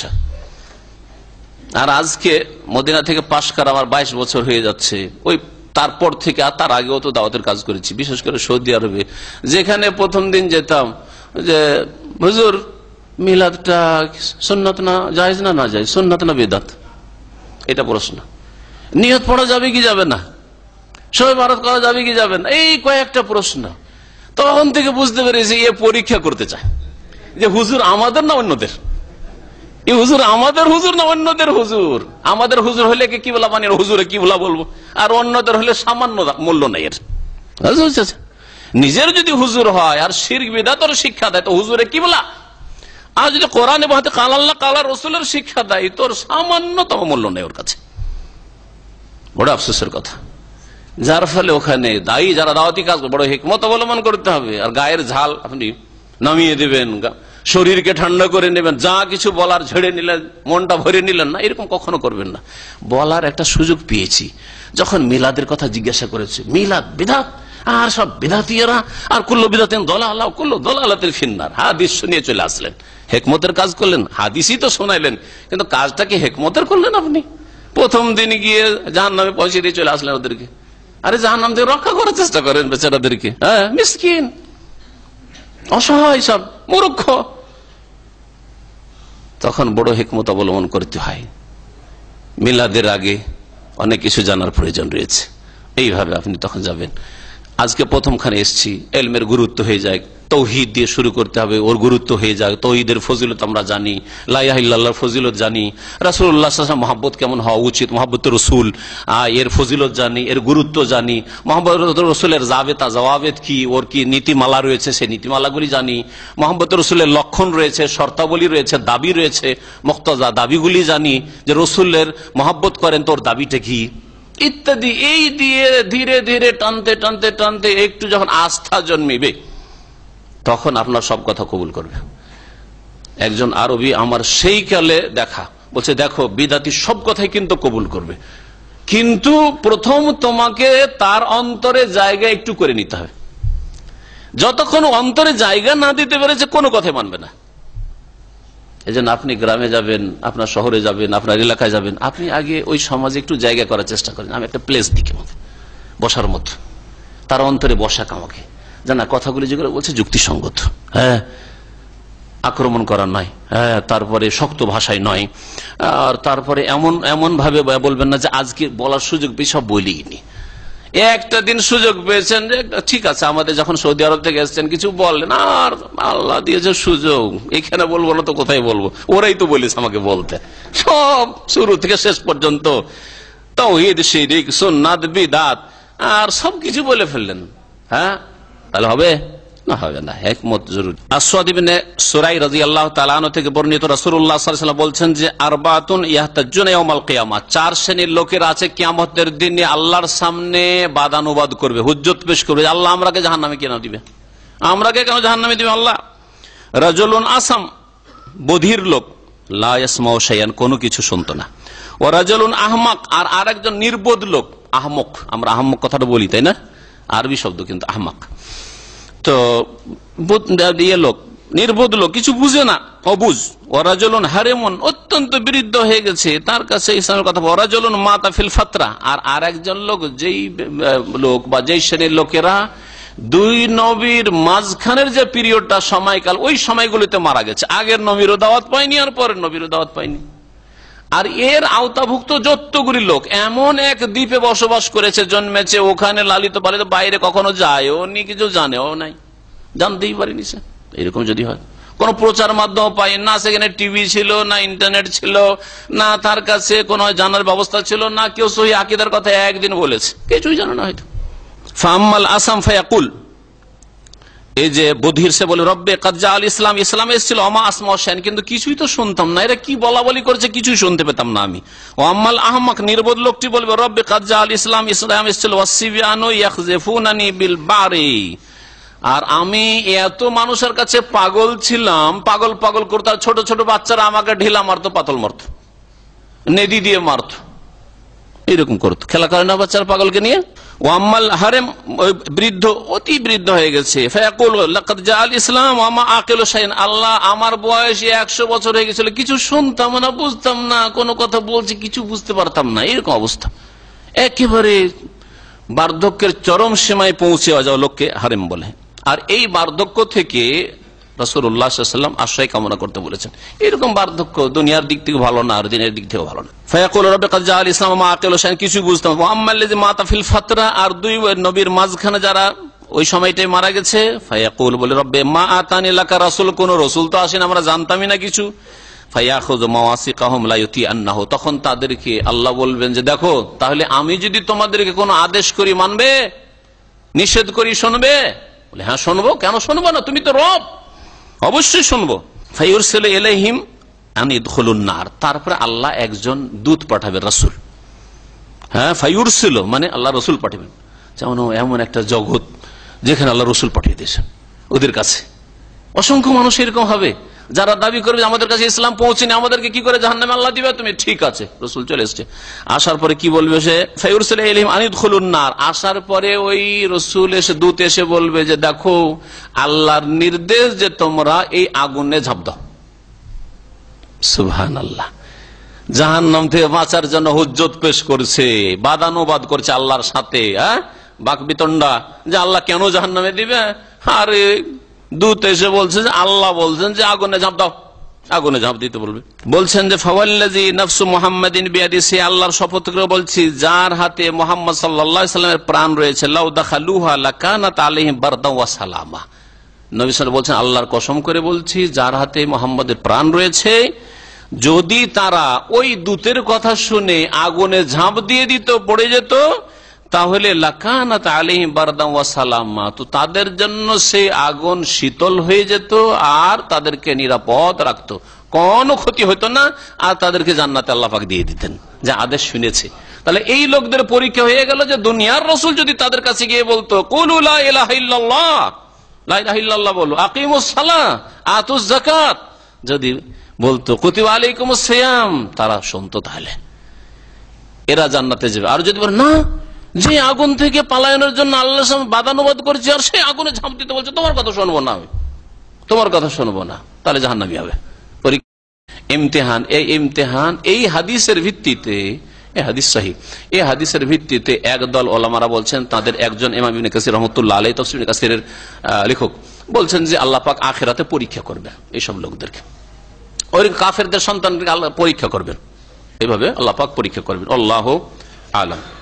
এক দুটি আয়াত আরো দেখা যায়। আল্লাহ পাক রব্বুল আলামিন তারপরে বলছেন ওয়াইজা আরাদনা আন নুহলিকা কারিয়াহ, আমি যখন কোন জনপদকে ধ্বংস করতে চাই, কারিয়া জনপদকে মানে জনপদের অধিবাসীদেরকে, বহু জায়গায় কোরআনে আল্লাহ কারিয়া বলেছেন, মানে আহলা কারিয়া, হ্যাঁ জনপদের কোন বস্তির অধিবাসীদেরকে, আসহাবা কারিয়া।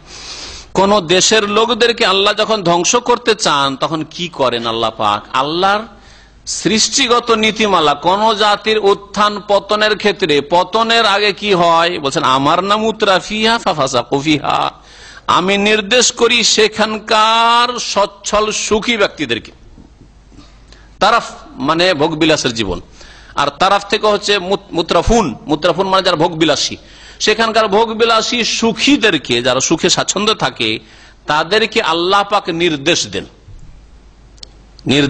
কি নির্দেশ দেন বলা হয়নি। ফাফাসাকু ফিহা, অতঃপর তারা পাপাচারে লিপ্ত হয়ে যায়। বাহ্যিক মনে হচ্ছে আল্লাহ তাদেরকে পাপের নির্দেশ দেন। পাপের কি নির্দেশ দিয়েছেন আল্লাহ কোথাও? হ্যাঁ, যেই জাতি ধ্বংস হয় সেই জাতিকে কখন আল্লাহ পাপের নির্দেশ দিয়েছেন? কি দেন নাই। তাহলে এইরকম বাহ্যিক অর্থ করলে তো অর্থ উল্টে যায়। কেমন কথা হইলো যে আল্লাহ তাদেরকে নির্দেশ দেন, যারা সেখানকার সুখী লোক, তখন তারা পাপাচারে লিপ্ত হয়ে যায়, পাপী হয়ে পড়ে, অন্যায় কাজে জড়িয়ে পড়ে। অন্যায় কাজ যখন খুব বৃদ্ধি পেয়ে যায়, ফাহাক্কা আলাইহাল কওল, তখন তাদের ওপর আল্লাহ পাকের শাস্তির বাণীর বাস্তবায়ন হয়। আল্লাহ পাকের শাস্তির বাণী নাই সঙ্গত হয়ে যায়। হাক্কা মানে নাই সঙ্গত বলতে পারে, নাই সঙ্গত হয়ে যায়। তখন শাস্তি দেওয়া নাই সঙ্গত, যুক্তিযুক্ত হয়। কারণ তারা পাপ করেছে, আদা খেয়েছে, সাত পাবে। ফাহাক্কা আলাইহাল কওল ফাদাম্মারনাহা তাদমীরা, অতঃপর আল্লাহ পাক বলছেন আমি আল্লাহ তখন সেই জাতিকে বিধ্বস্ত করে দিই, সেই জনপদকে বিধ্বস্ত করে দিই, সমূলে বিনাশ করে দিই, ধ্বংস করে দেন। এখন এই আয়াতের তাফসীর কি? আয়াতের তাফসীর সম্পর্কে উলামায়ে কেরামদের কয়েকটি মত রয়েছে। আমার নাম মুতরাফিহা ফাফাসাকু ফিহা, আল্লাহ পাক নির্দেশ দেন সেখানকার সুখীদেরকে, কারণ সুখীদের নেতৃত্ব চলে সমাজে। গ্রামের পয়সাওয়ালা সচ্ছল আর নেতৃস্থানীয় ব্যক্তি যদি হেদায়েত হয়ে যায়, তো বাকি গরিব দুঃখী যেগুলো আছে একটিও বেদিন থাকবে না, একটিও পাপী থাকবে না, একটিও বেনামাজি থাকতে পারবে না। পারবে? গ্রামের বিচার সালিশগুলি কারা করে? যার ঘরে পয়সা আছে আর যার কাছে নেতৃত্ব আছে, ঠিক না? এরাই সমাজের ধারক বাহক, এরাই তো সমাজের ধারক বাহকরা যখন পাপাচারে লিপ্ত হয়ে যায়, তখন আল্লাহ ওই দেশকে ধ্বংস করেন। আল্লাহ পাক বলছেন যে আমার নাম মুতরাফিহা, সেখানকার সচ্ছল নেতৃস্থানীয় ব্যক্তি সুখীদেরকে, ভোগবিলাসীদেরকে আল্লাহ নির্দেশ দেন। কিসের নির্দেশ দেন? একটি মত হচ্ছে যে এই নির্দেশ হচ্ছে সৃষ্টিগত নির্দেশ। এটা বোঝার জন্য একটু মন দিয়ে শুনতে হবে। আল্লাহ পাকের নির্দেশ হচ্ছে দুই রকম। একটা হচ্ছে আমরান শারঈ, শরীয়তগত নির্দেশ। শরীয়তের বিধিবিধানের নির্দেশ হচ্ছে কোরআন হাদিসের আদেশ নিষেধ। কোরআন এবং হাদিসে, আয়াতে এবং হাদিসে যে আদেশ নিষেধগুলি রয়েছে, এগুলো হচ্ছে আমরে শারঈ, শরীয়তি নির্দেশ আল্লাহ পাকের, তাই না? আল্লাহ শরীয়তে কি বলেছেন? আকিমুস সালাহ, উদাহরণস্বরূপ নামাজ কায়েম করো, তাই না? ওয়াবুদু রাব্বাকুম, রবের ইবাদত করো, ওয়াবুদুল্লাহ ওয়ালা তুশরিকু বিহি শাইআ, এগুলো হচ্ছে আমরে শারঈ, শরীয়তগত নির্দেশ। আর আল্লাহ পাকের আর একটা নির্দেশ রয়েছে, সেটা হচ্ছে আমরান কাদরিয়ান বা কৌনিয়ান, সৃষ্টিগত নির্দেশ। শরীয়তগত নির্দেশ নয়। কি নির্দেশ? সৃষ্টিগত নির্দেশ। সৃষ্টিগত নির্দেশ হচ্ছে ইন্নামা আমরুহু ইযা আরাদা শাইআন আন ইয়াকুলা লাহু কুন, হও। এই যে হও, এটা কিসের নির্দেশ?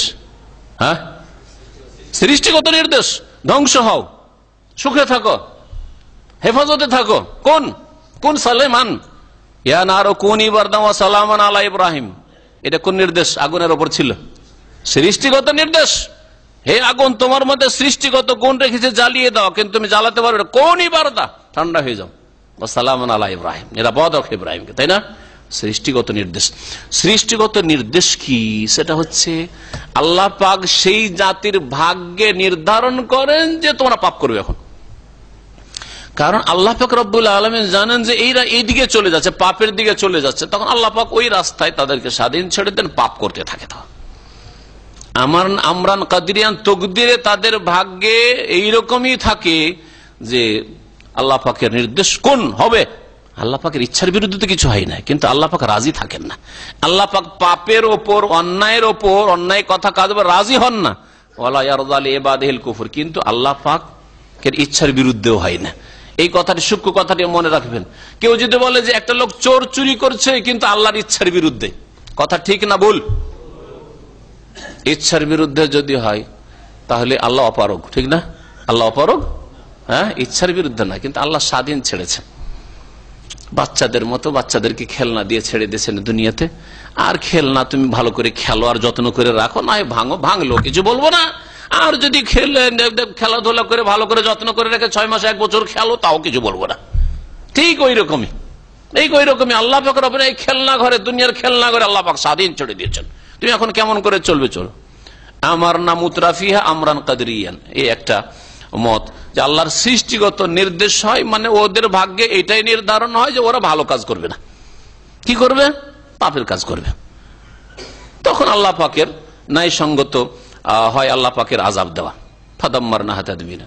দ্বিতীয় তাফসীর, যেটা অধিকাংশ তাফসীর গুলিতে রয়েছে আর আপনাদের অনুবাদ গুলিতে আশা করি ওইটাই রয়েছে, সেটা হচ্ছে আমারনা মুতরাফিহা বিত্তাআতি। আমি সেখানকার সচ্ছল সুখীদেরকে নির্দেশ করে থাকি শরীয়তের নির্দেশ, এটা সৃষ্টিগত নয়, শরীয়তের নির্দেশ যে তোমরা ভালো কাজ করো। আল্লাহ তোমাদেরকে নিয়ামত দিয়েছেন, সুখ দিয়েছেন, নিরাপত্তা দিয়েছেন, নেতৃত্ব দিয়েছেন, ভালো কাজ করো। তোমাদেরকে আল্লাহ ক্ষমতা দিয়েছেন, একজনের মাধ্যমে হাজার হাজার জন হেদায়েত হয়ে যাবে। এলেম দিয়েছেন, বুদ্ধি দিয়েছেন, বিদ্যা দিয়েছেন, পয়সা দিয়েছেন, কাজ নাও এই দিয়ে, আল্লাহর নিয়ামত দিয়ে নেকির কাজ করো। আমার নাম মুতরাফিহা বিত্তাআতে, নেকির কাজে নির্দেশ দিই। ফাফাসাকু ফিহা, কিন্তু নেকি না করে, আল্লাহর সন্তুষ্টির কাজ না করে কি করে? ফাফাসাকু ফিহা, পাপাচারে লিপ্ত হয়ে যায়, অন্যায় কাজে লিপ্ত হয়ে যায়। অন্যায় কাজ করা শুরু করলো, অথচ আল্লাহ নির্দেশ দিয়েছেন কিসের? অন্যায় থেকে বেঁচে থাকার আর ভালো কাজ করার। ফাহাক্কা আলাইহাল কাউলু ফাদাম্মারনাহা তাদমীরা। তখন আল্লাহ পাক রব্বুল আলামিনের ন্যায়সঙ্গত শাস্তি দেওয়া হয়ে যায়। হচ্ছে আল্লাহ দেখার জন্য যথেষ্ট, লক্ষ্য রাখার জন্য আর খবর রাখার জন্য আল্লাহ যথেষ্ট। আল্লাহ পাক একটা প্রমাণ প্রুফ পেশ করার জন্য আমল নামার ব্যবস্থা করেছেন আর ফেরেশতারা লিখছেন, নাহলে এর কোনো প্রয়োজনই নেই আল্লাহ পাক রব্বুল আলামিনের কাছে। আল্লাহ পাক সবকিছু জানছেন যে কে কতটা ভালো আমল করেছে আর কতটা এর পারিতোষিক পাবে, আর কে কতটা বদ আমল পাপ করেছে আর তার শাস্তি কতটা পাবে, সব আল্লাহ পাক জানেন। তো আজকে এখানেই আমার তাফসীর শেষ করছি। আল্লাহ পাক রব্বুল আলামিন যদি আবার হায়াত রাখেন তো মুলাকাত বাকি, আর আবার তাফসীর আপনাদের শুরু হবে ইনশাআল্লাহ তাআলা। তারপরে আর তার সাথে সাথে সময় মনে হয় শেষের দিকে, বেশি নেই, আজান হয়ে যাবে, এই জন্য বেশি কথা লম্বা করছি না। প্রশ্নগুলি আজকে রাখেন, কারণ ৫-৬ মিনিট মাত্র আজান হতে বাকি আছে, সেই জন্য ইনশাআল্লাহ তাআলা এশা পরে আজকে আলোচনা কম করে প্রশ্নগুলো উত্তর দিয়ে দেব। দয়া করে তাতে আসার আপনারা চেষ্টা করুন।